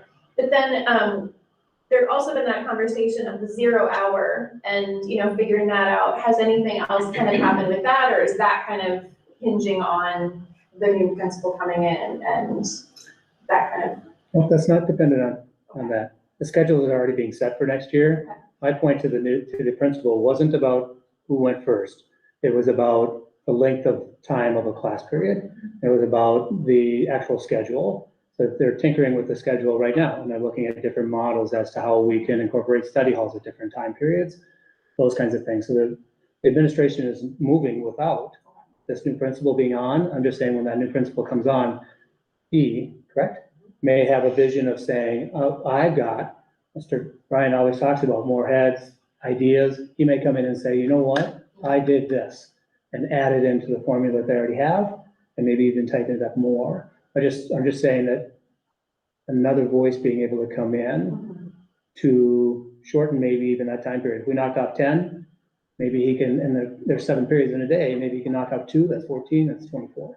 So now we're moving in that direction. The 0 hours is on the table, long story, but it is on the table. Study hall's on the table as to when they happen, those kinds of things. Well, as I understand the 0 hour, those students can ride the bus with the younger kids to get here. So transportation would be provided at an earlier start of that day. It would just be on the little kids, correct? That's correct. I don't know how many would take us up on it, but it is permissible, that they will be included in the route. Well, I appreciate Pam's comment that now is too late to flip-flop things. But I do think it would be in everyone's best interest for us to start now taking a look at this so that we can actually, as a group, make an informed decision by January or February of next year so that parents have some time if things are going to change dramatically, so parents have time to make those changes. And what I would add to that is that as we're looking at this, I really want to see some data. Like, let's Yes. talk about what's best for kids and Exactly. families. Like, are students learning better? Are they, and I know it's out there. We've talked about this a lot too, like younger kids sleeping later, older kids getting up earlier. I think the voice we heard loud and clear when we had this discussion a year ago was that the parents of little kids needed their older siblings there to get them on the bus because they had to get out to work. So, if we flip-flop that, now the little kids, while they may get on the bus in the daylight and not dark, but there's nobody to watch them, so they would have to go to childcare. So, there's a lot of factors that play into this, and I think it is a conversation that we should continue having and listen to our families.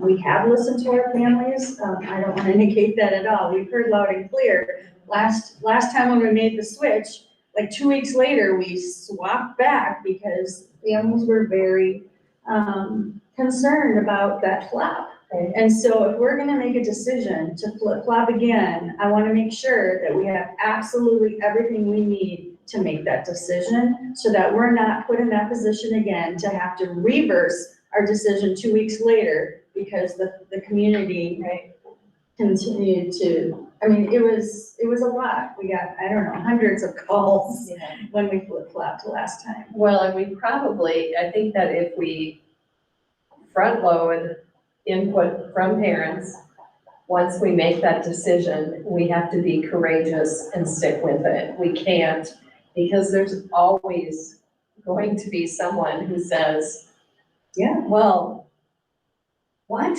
I didn't know this was happening. I don't like it. And then it's not good for anybody if we make a decision and then 2 weeks later change our mind either, how many phone calls do we want to have?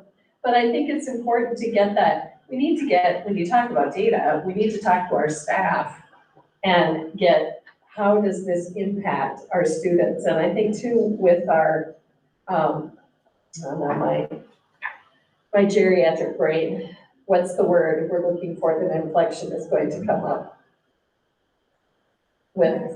Maxim, yes. Really, everything we do should go back to that. That should be the root of all of it. And if we're going to make a decision like that, we need data from the stakeholders, and we need to look at our Maxim and see how does this decision serve that.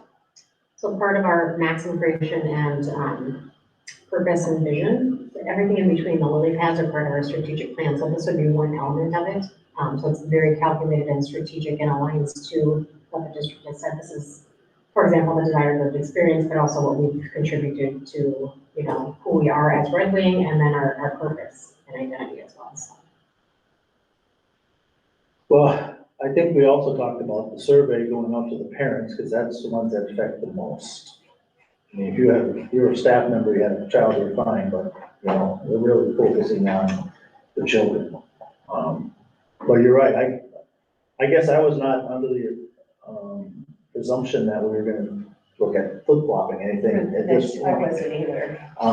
But I think it's something with the fact that, the bus contract will come up again at the end of with the next school year.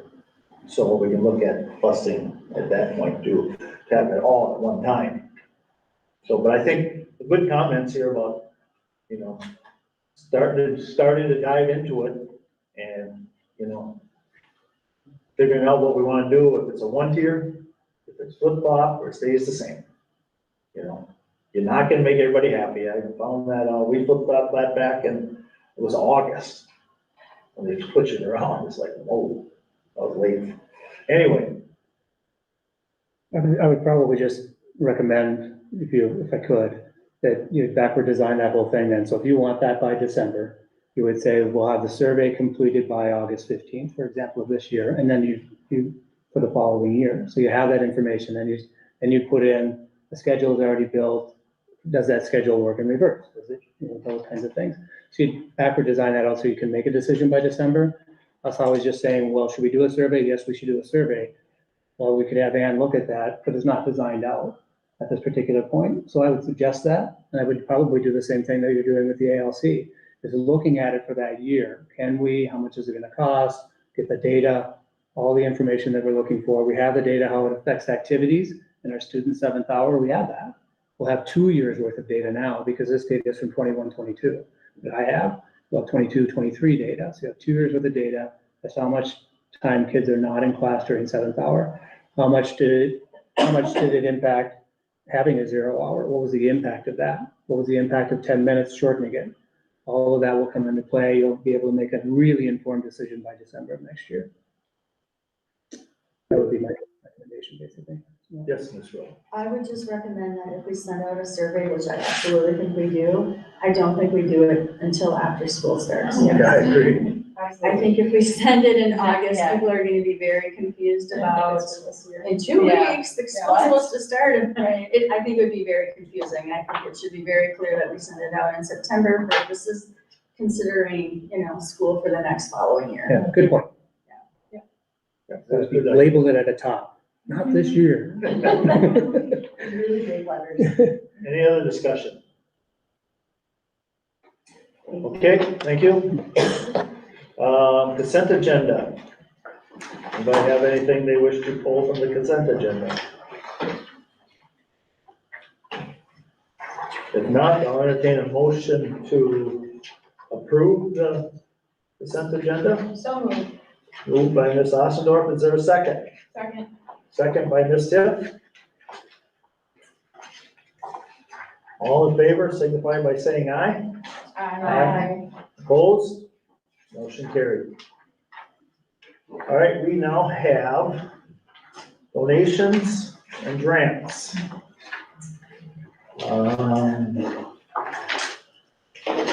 Do you want to try those, that, Ms. Wagner? You want me to stumble through it? Why don't you stumble through it, I'll watch.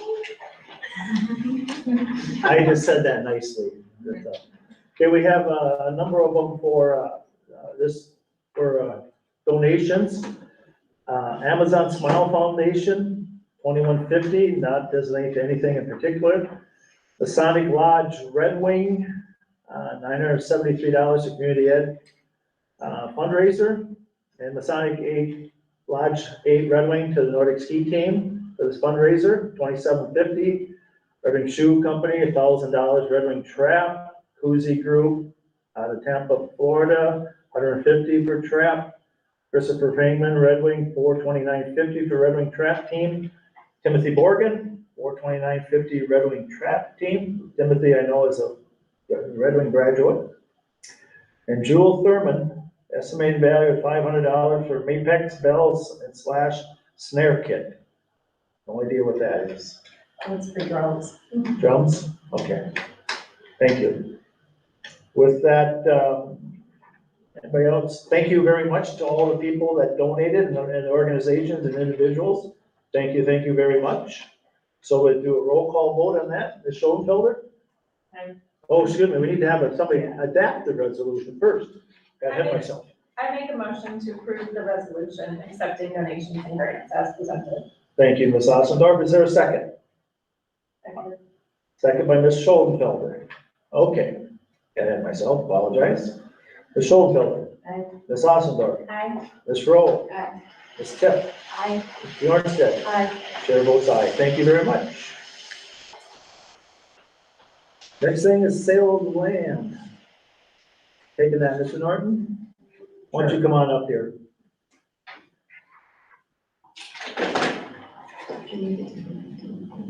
What do we do?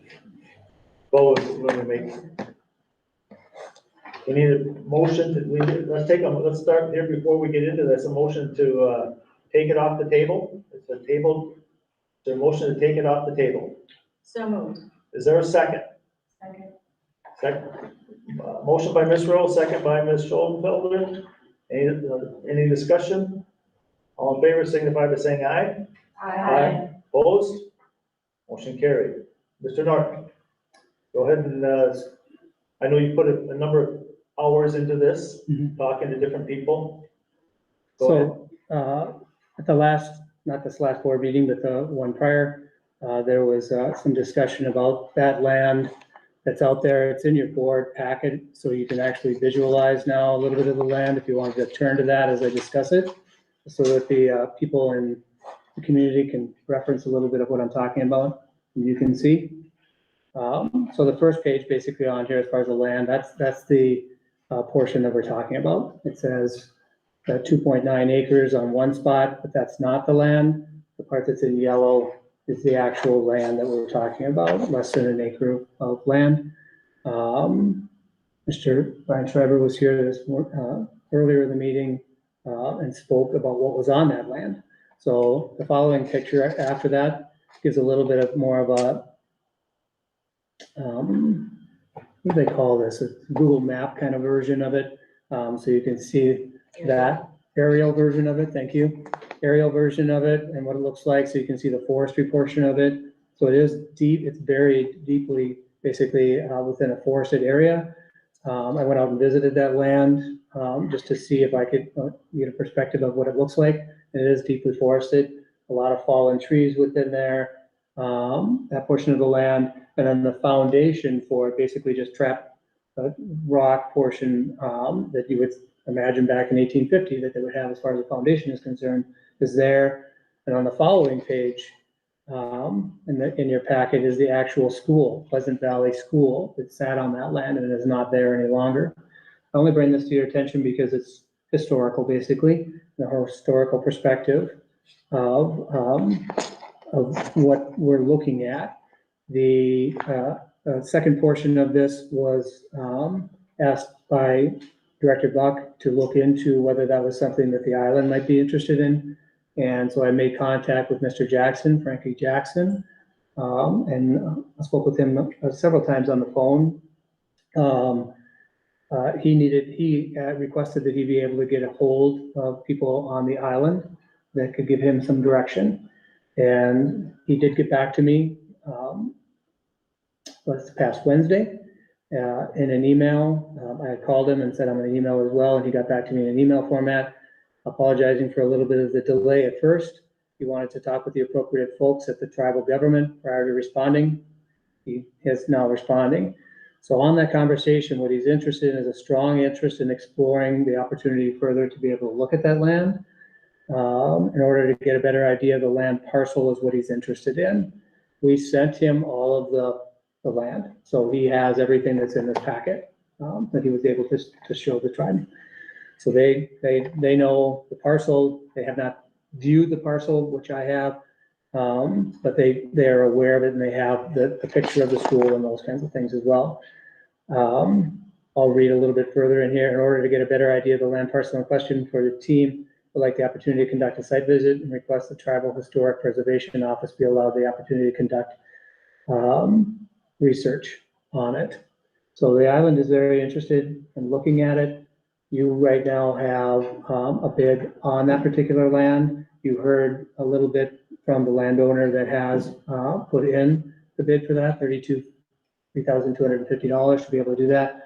In his perspective, in talking with Brian, he would like to do a little bit of that as well, historical perspective. He handed out something to you earlier, that I didn't have a copy of and just now, but he handed it out to give a historical perspective, so he's done a little bit of that digging as well. So that's kind of where we are right now. Mr. Jackson is interested in that land, and just looking at the land, the historical perspective.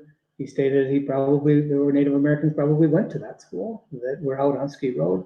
So the school is no longer there. The land is there. The foundation, basically, if you could call it foundation, is still there, and that's where we are right now. I believe on the table, Chair, you have a motion and a second, and it's back off the table again.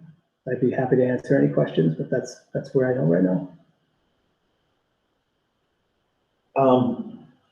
In conversation with you, Mr. Schreiber's here, he talked about doing some historic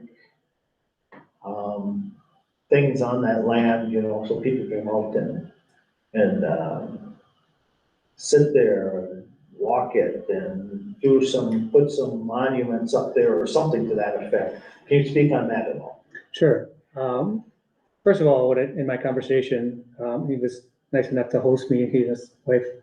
I learned that she was a teacher as well in the district, had coffee, so it was the land parcel there just to look at it.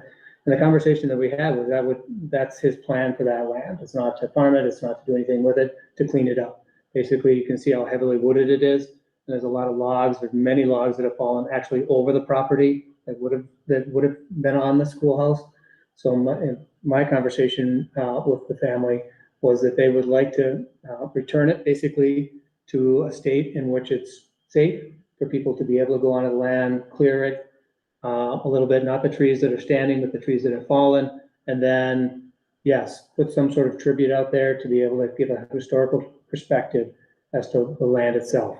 It may not be what you got in the packet as far as the land that's on there, but a lot of that information, it was built in, it closed in 1950, it was built in 1890. It was a portion of the when we became a consortium, it closed. We don't know where the actual schoolhouse is right now, but there would be some sort of marker out there from my perspective, and talking with Brian, that's his plan. So you're correct. Thank you. So, well, I guess one more question before, everybody else have anything? Otherwise, Mr. Jackson, is that his name? Yes. Is there a timeline? He said he wants to look at it. You didn't say that, you just kind of left it open-ended there. It's just open-ended. He just wanted the opportunity to conduct some research that allow us to better understand the historical context around the topic of Minnesota's education history, which is a little bit of what you got earlier from Brian. But I'm sure they're looking probably more along the lines of a Native American historical perspective, which can still be done, but that was his request. Yes. When did we send out for this bid? I knew you were gonna ask me that, and I did not look that up, I'm sorry. It says in the background information in March. I can say March, yeah. But before spring break. So more than 3 months. Mhm. And when did the ask for bids close? What is March? Yeah, it was Usually 2 weeks. Yep. Okay. the normal So bidding we've process. had 2.5 months that we've been sitting on this meeting, which is really not fair to the party that got their bid in on time. And I understand and I appreciate very much other people's willingness to also be interested in this land, but a bid is a bid. Like, we had a proposal, we had things set up. We're talking about land that's $3,200. How many hours, Mr. Norton, do you think that you've spent on this issue? I'd hate to guess, but quite a few, yes. Researching and meeting and yes. So at what point do we keep kicking this down the road? We have reached out to the Prairie Island community and understand, they keep saying yes, yes. I do know that you were waiting for a long time for meetings to happen that didn't happen. Life happens, I get that.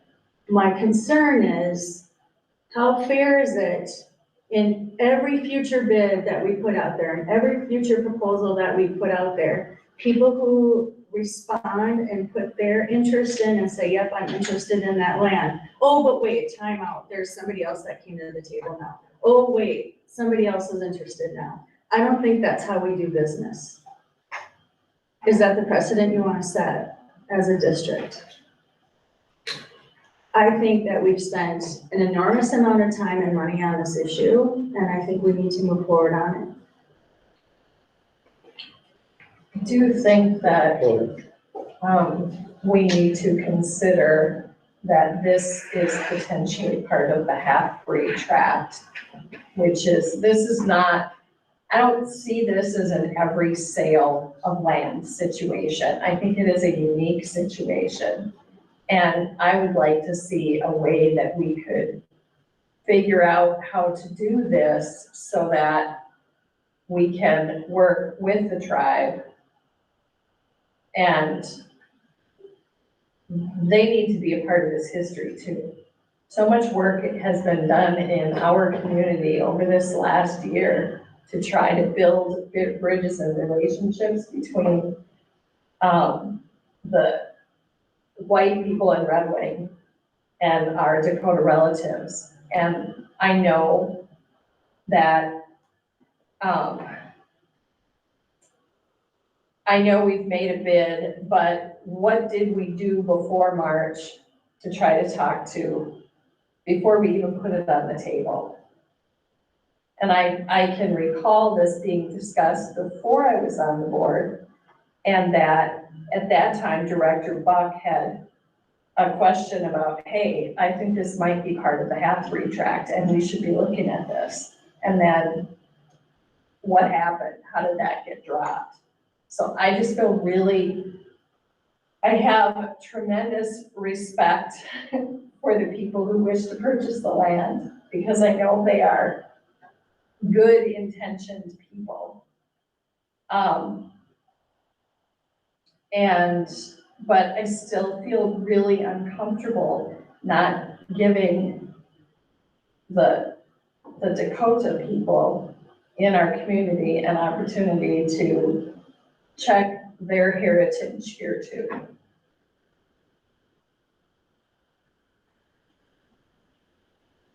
I would presume that in my conversations also, Chair Bryant, in my conversations with the family that is adjacent to it, and Brian is here today, that in that conversation, I alluded basically that, being very transparent, that we were talking with the island, and he said he would work with them as well. So we're not excluding the research, we're not saying that that wouldn't happen. Well, and I would assume that. Right. Not saying that that wouldn't happen. In order for them to go onto the property, it belongs to the district, we will allow them to go onto the property, and I do not see that as an issue, whether we own it or someone else owns it. Just putting that out, basically to be able to say, it doesn't end research, but it's the board's discretion, basically. That's the information that I have right now. I can go back a little bit further. You were saying prior to March, that was what Ms. Froh was talking about. I spent about a month and a half inside there trying to track down the person I was trying to track or work with during that particular time period. Wasn't as available as Mr. Jackson was. Mr. Jackson responded immediately, and that life happens, like Ms. Rose said, but the responses weren't coming back to us. That's all. That's awesome. In your communications with Mr. Jackson, when he expressed the desire to look more into it, was it with the intention of potentially wanting land or just wanting information? Like, do you have that sense that, is that why he wants to do more?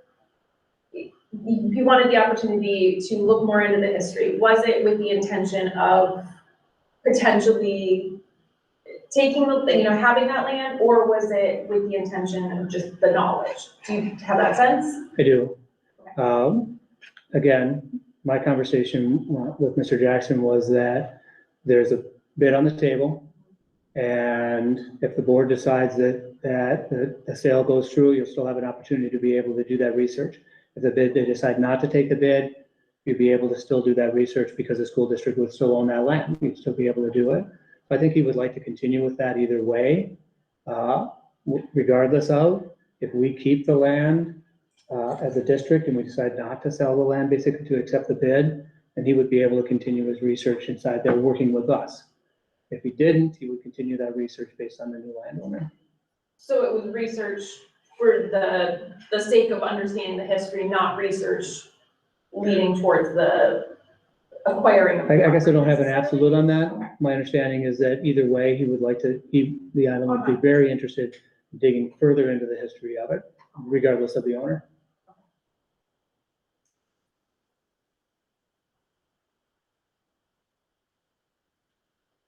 Any other questions at all? Anything else?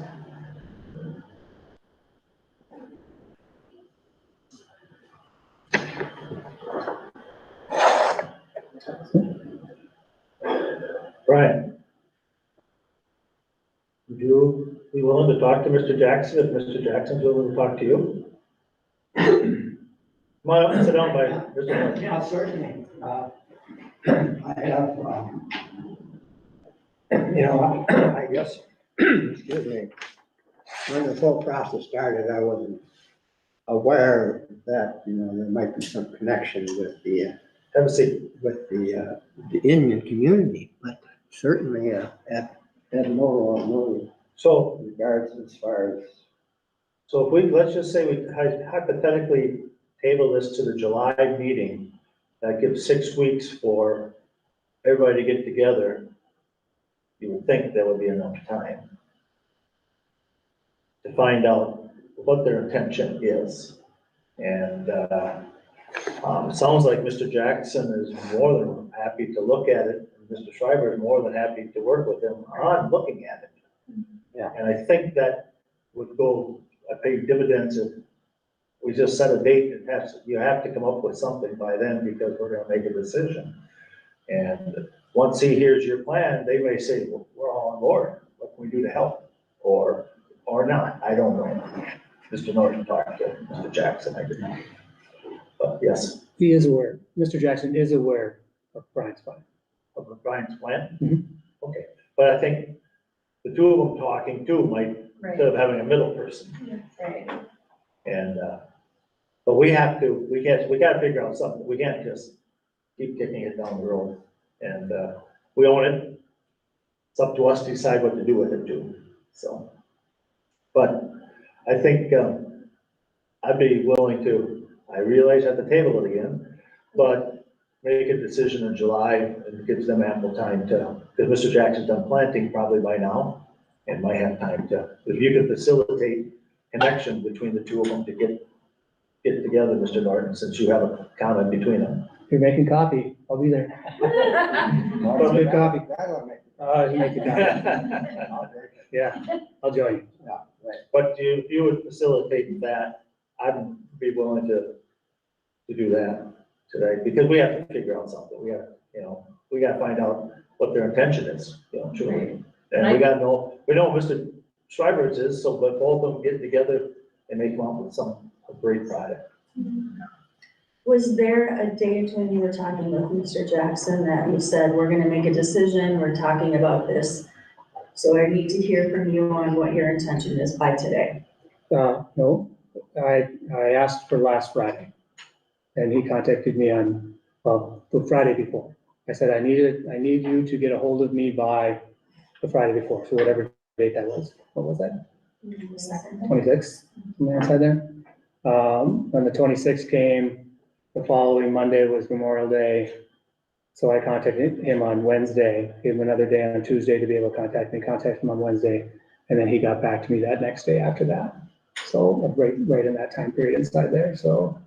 I purposely had a week before the week that I knew, so that I would be able to have more conversation, but that time passed. And he knew that we would want to act on this? He knew we were bringing it to the board today, that's a portion of my So he email. knew that we were gonna act on this today. Correct.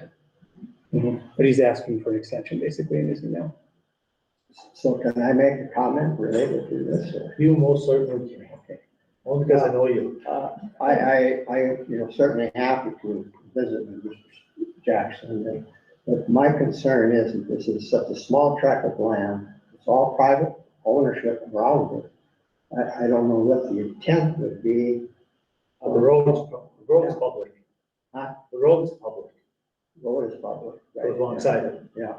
And the DNR that has all of the adjacent land around it. So I don't know, I just kind of question the concern of why they would want it or what they could do with it. We'll find out. And it doesn't interfere with our plan of restoring it as a school site. But I just kind of question why their concern is to even carry on with this. Well, we'll find I out. don't know. If my suggestion passes, we'll find out. You'll have 42 days or so to come up with an explanation, a question to do that. So, yes. You won't actually be able to table it. You'll have to let it die and then bring it back up again. Just a point of parliamentary procedure. Thank you. So does it interfere with the proposal of the offer that I have made? Nope. The offer still stands. It's just that it's been prolonged. If that's what it's still on the table. You'll either have to table it or vote on it and vote it down or vote it up. Yeah, down or vote it up. I mean, my recommendation was just let it die and put it on the agenda for the July 18th meeting. And that way, and then with Mr. Norton being the mediator between now and the end of June, facilitate a meeting or connect Mr. Schreiber and Mr. Jackson so they can converse as to what they both are thinking and looking at doing, and then let us know through this way. That's yes. So that's your recommendation, but your recommendation is actually to move forward with the purchase agreement with Schreiber's. Is that not what's in our board? That's correct. Okay. But that's just basically what's coming forward is that we've done administratively what we can do. They're asking for an extension of time. I'm okay with that. But I'm bringing it to the board is to take it off the table and do it. We still. I agree with Mr. Bryan. I think that this is just an extension of the opportunity that we talked about a month ago. As long as Mr. Schreiber is interested in meeting with Mr. Jackson, I think we should see if we can make that happen. And as far as Mr. Jackson, he did get back to us before this meeting and say that he is interested in an extension. He wants to be able to look at the land. So he that is out there. We just have more questions for him about what he's interested in doing. And so I think because of those questions, this meeting sounds like a great idea. Yeah, I'll just take him back out there. I'll take Mr. Jackson out there. I'll work it out with Brian and we can do that if that's what you'd like me to be able to do. So let me clarify a little bit, Chair, if I could. You table it again and it would die. So Die forever. die forever. You just have to bring it back again the next meeting. You can't table something twice. We can table it and then bring it back. It'll die. You'll have to make another motion on this. I see. Gotcha. My other question I have is, when do you have coffee out there? And why wants to know why he wasn't invited to coffee.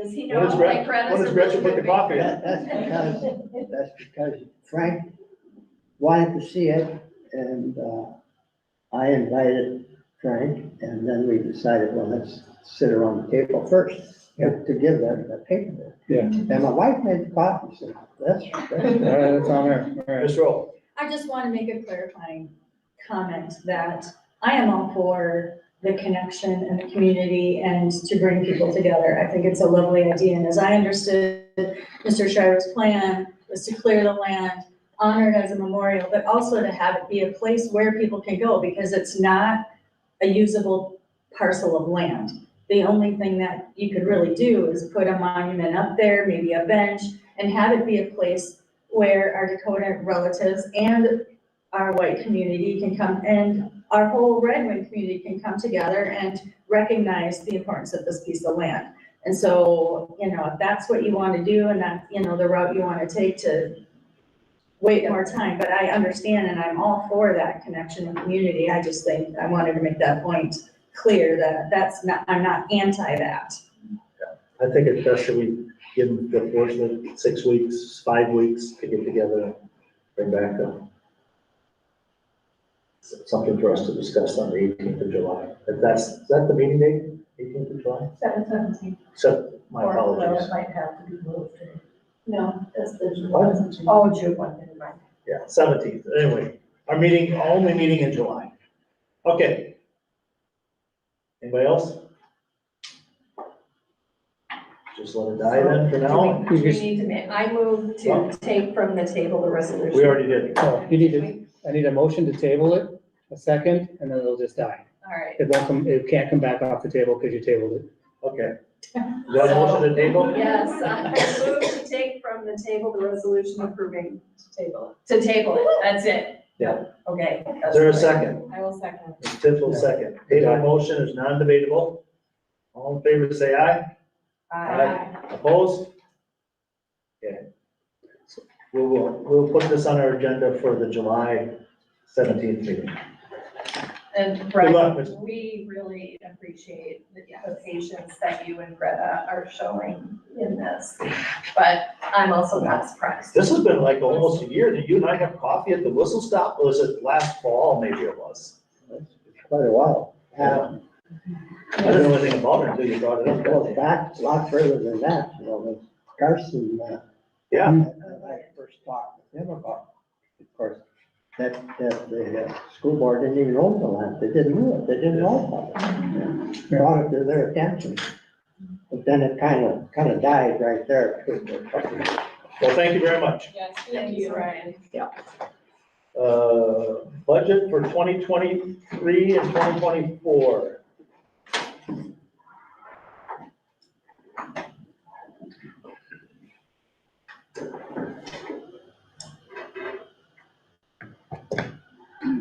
Hello, Ms. Paradis. Hello again.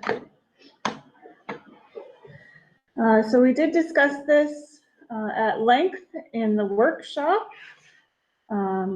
Just for the public who maybe did not tune into the workshop, that this budget is based on the 4% state aid from the legislature, plus an additional, I believe it's about $835,000 in special ed cross subsidy, moving cross subsidy aid up from 6% up to 44% for next fiscal year, and a student count of 2,459 students. Are there any questions or additional comments? Any questions? We need a motion to adopt the budget for the next school year. I move to approve the fiscal year 2024 budget as presented. Second. Motion by Ms. Rowe, second by Ms. Ostendorf. Any discussion? Questions? Hearing none, all in favor signify by saying aye. Opposed? Motion carried. Ms. Paradis, on behalf of the board and the Red Wing School District, it's been a pleasure working with you. Thank you very much. I wish you didn't have a non-compete thing, so you could have considered the position that we went with. Based upon, you put in your notice that you were taking another assignment? Yep. Okay, and so that opened up the opportunity here, but on behalf of the board and me personally, and I know you, you and your brother and your mom and dad did the weddings, and your mom was my wife, we're very good friends, but that's got nothing to do with the fact that you were professional and you helped us very much, so thank you very much, and the best of luck to you. Thank you. Thank you. And you will not be at the next meeting, I understand, right? I know, I will be on vacation. Good for you. Bring your calculator. Does he want to Jackie's brain? Bring your calculator. You're still on the clock, though. Yeah. All right, update calendars. Is that you, Ms. Wagner? Yep, so, as many of you know, the Minnesota legislature passed, Juneteenth as a holiday. That is also when our next board meeting would be, so June 19th, so, moving that to the 20th is being recommended, till Tuesday, June 20th is, proposed. And then the other calendar update that we had to put into the board packet was just that we were moving the new teacher 3-day training from August 21st to the 23rd to August 14th through the 16th, so we're just pushing it up a week. Okay, we should probably have a motion and a resolution here making those changes, because the 19th to the 20th is based upon the legislature and signed by the governor, so. And we can roll them all together, I think, and the teacher training, adjusting those hours too, so. Is there a motion to do that? I move to approve the amended 22-23 school board meeting calendar and 24-25 school year calendar. Should that say 23-24? Yeah, is it 22, 23, and 23, 24? You wanna do the teacher's training, you wanna do that separate? No, I want it to be together, but I think there's a typo in Yeah. them. You wanna do them together, or you don't want them together? I do want them together. Okay, so the motion is to do change the meeting from the 19th to the 20th, and the new teacher training to the 14th and the 16th of August. Motion, is there, Ms. Osdorf, is there a second? Second. Second by Ms. Schoenfelder. Any discussion? All in favor, signify. Can I Go ahead. just clarify the dates? So it is because is it the 22, 23, and 23, 24 is correct because it's a continuation. So it's not 24, 25. Pardon, yeah, okay. All right, that's all. All in favor, signify by saying aye. Aye. Opposed? Thank you. Yeah, motion carries. Approve the EDIM resolution. School board must designate an identified official with authority, Iowa, to authorize user access to state of Minnesota education secure websites for your organization. In this case, the recommendation is moved to approve the EDA resolution authorizing Martina Wagner to act as the identified official with authority, Iowa, parentheses, for the Reading School District, IDS number 256. I move to approve EDIM resolution authorizing Martina Wagner to act as an identified official with authority for Reading Public Schools ID 256. Second. Motion by Ms. Oswald. Who seconded that? Ms. Dell. Okay. Discussion. Do my part together. All in favor, signify by saying aye. Aye. Opposed? Motion carried. Policy revisions 200 and 300. There were no real changes. They just come up for review. And so, is there a motion? So we don't have to do the readings, we can just approve them based upon the fact we're not changing anything. Motion to approve policy revisions 200 and 300 series. Moved by Ms. Bjornsted. Is there a second? Second. Second by Ms. Ossendorf. Discussion? Did I write on the second? Okay. All in favor, signify by saying aye. Aye. Opposed? Motion carried. Could I ask one question? just Yes, real quick? please. The EDIM resolution, do we need to do a roll call? We probably do. Doesn't say roll call. It is a- We do, we'll bring it back to the next. Yes. Yes, please. Oh, yes, please. Yes. Leave. Okay. Okay, going back to the EDIM, we have the motion on the floor, and we're gonna do a roll call vote with starting with Ms. Bjornsted. Aye. Ms. Tiff. Aye. Ms. Rowe. Aye. Ms. Ostendorf. Aye. Ms. Schoenfelder. Aye. Chair votes aye. Thank you, Lisa. Thank you. All right. Did move the, number 6 then is the Juneteenth holiday question or issue. So go ahead, Ms. Wagner. So I'll just read a little bit of information and kind of post the Juneteenth plan. So MSBA has said that Juneteenth now should be treated based on the new legislation and the governor as a holiday as July 4th, similar to July 4th.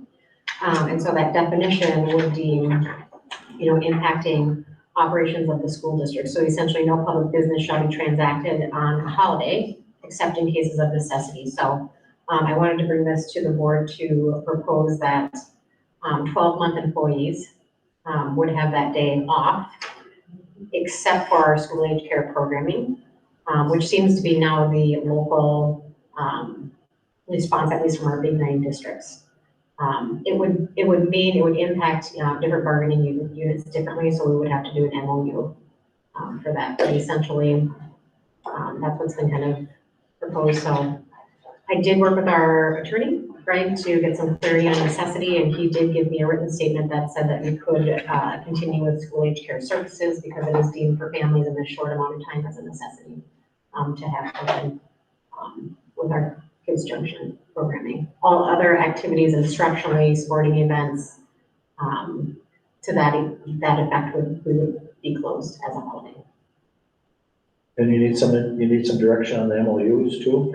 We'll probably have to have an MOU, and I can work with Jackie on what that looks like for each of our bargaining units, but that would be my recommendation today.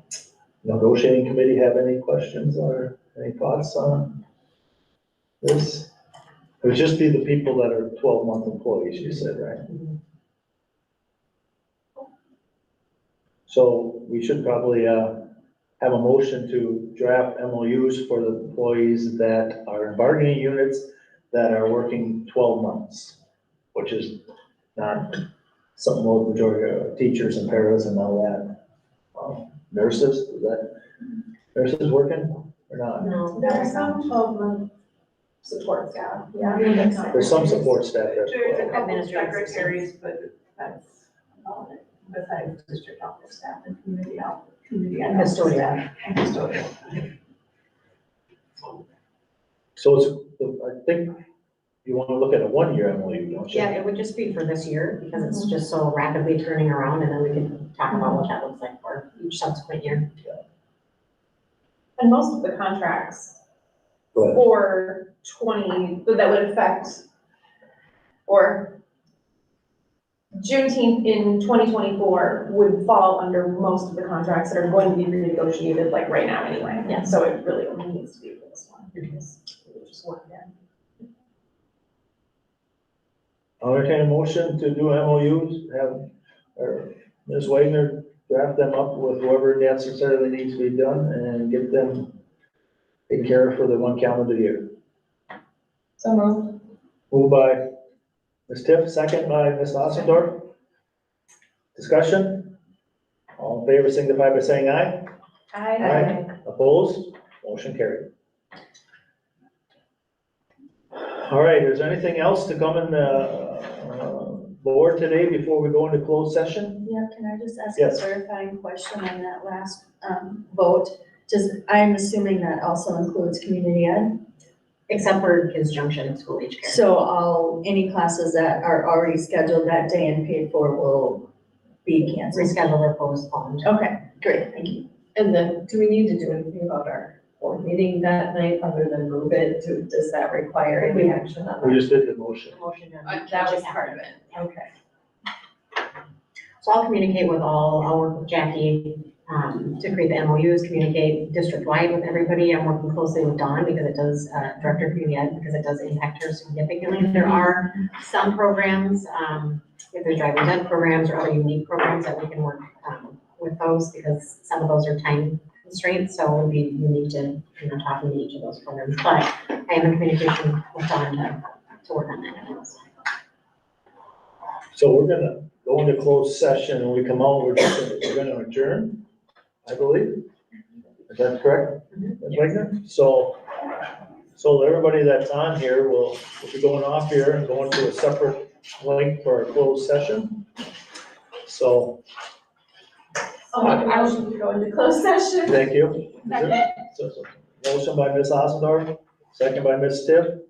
All in favor, signify by saying aye. Aye. Opposed? Motion carried. We'll get to closed session in 5 minutes.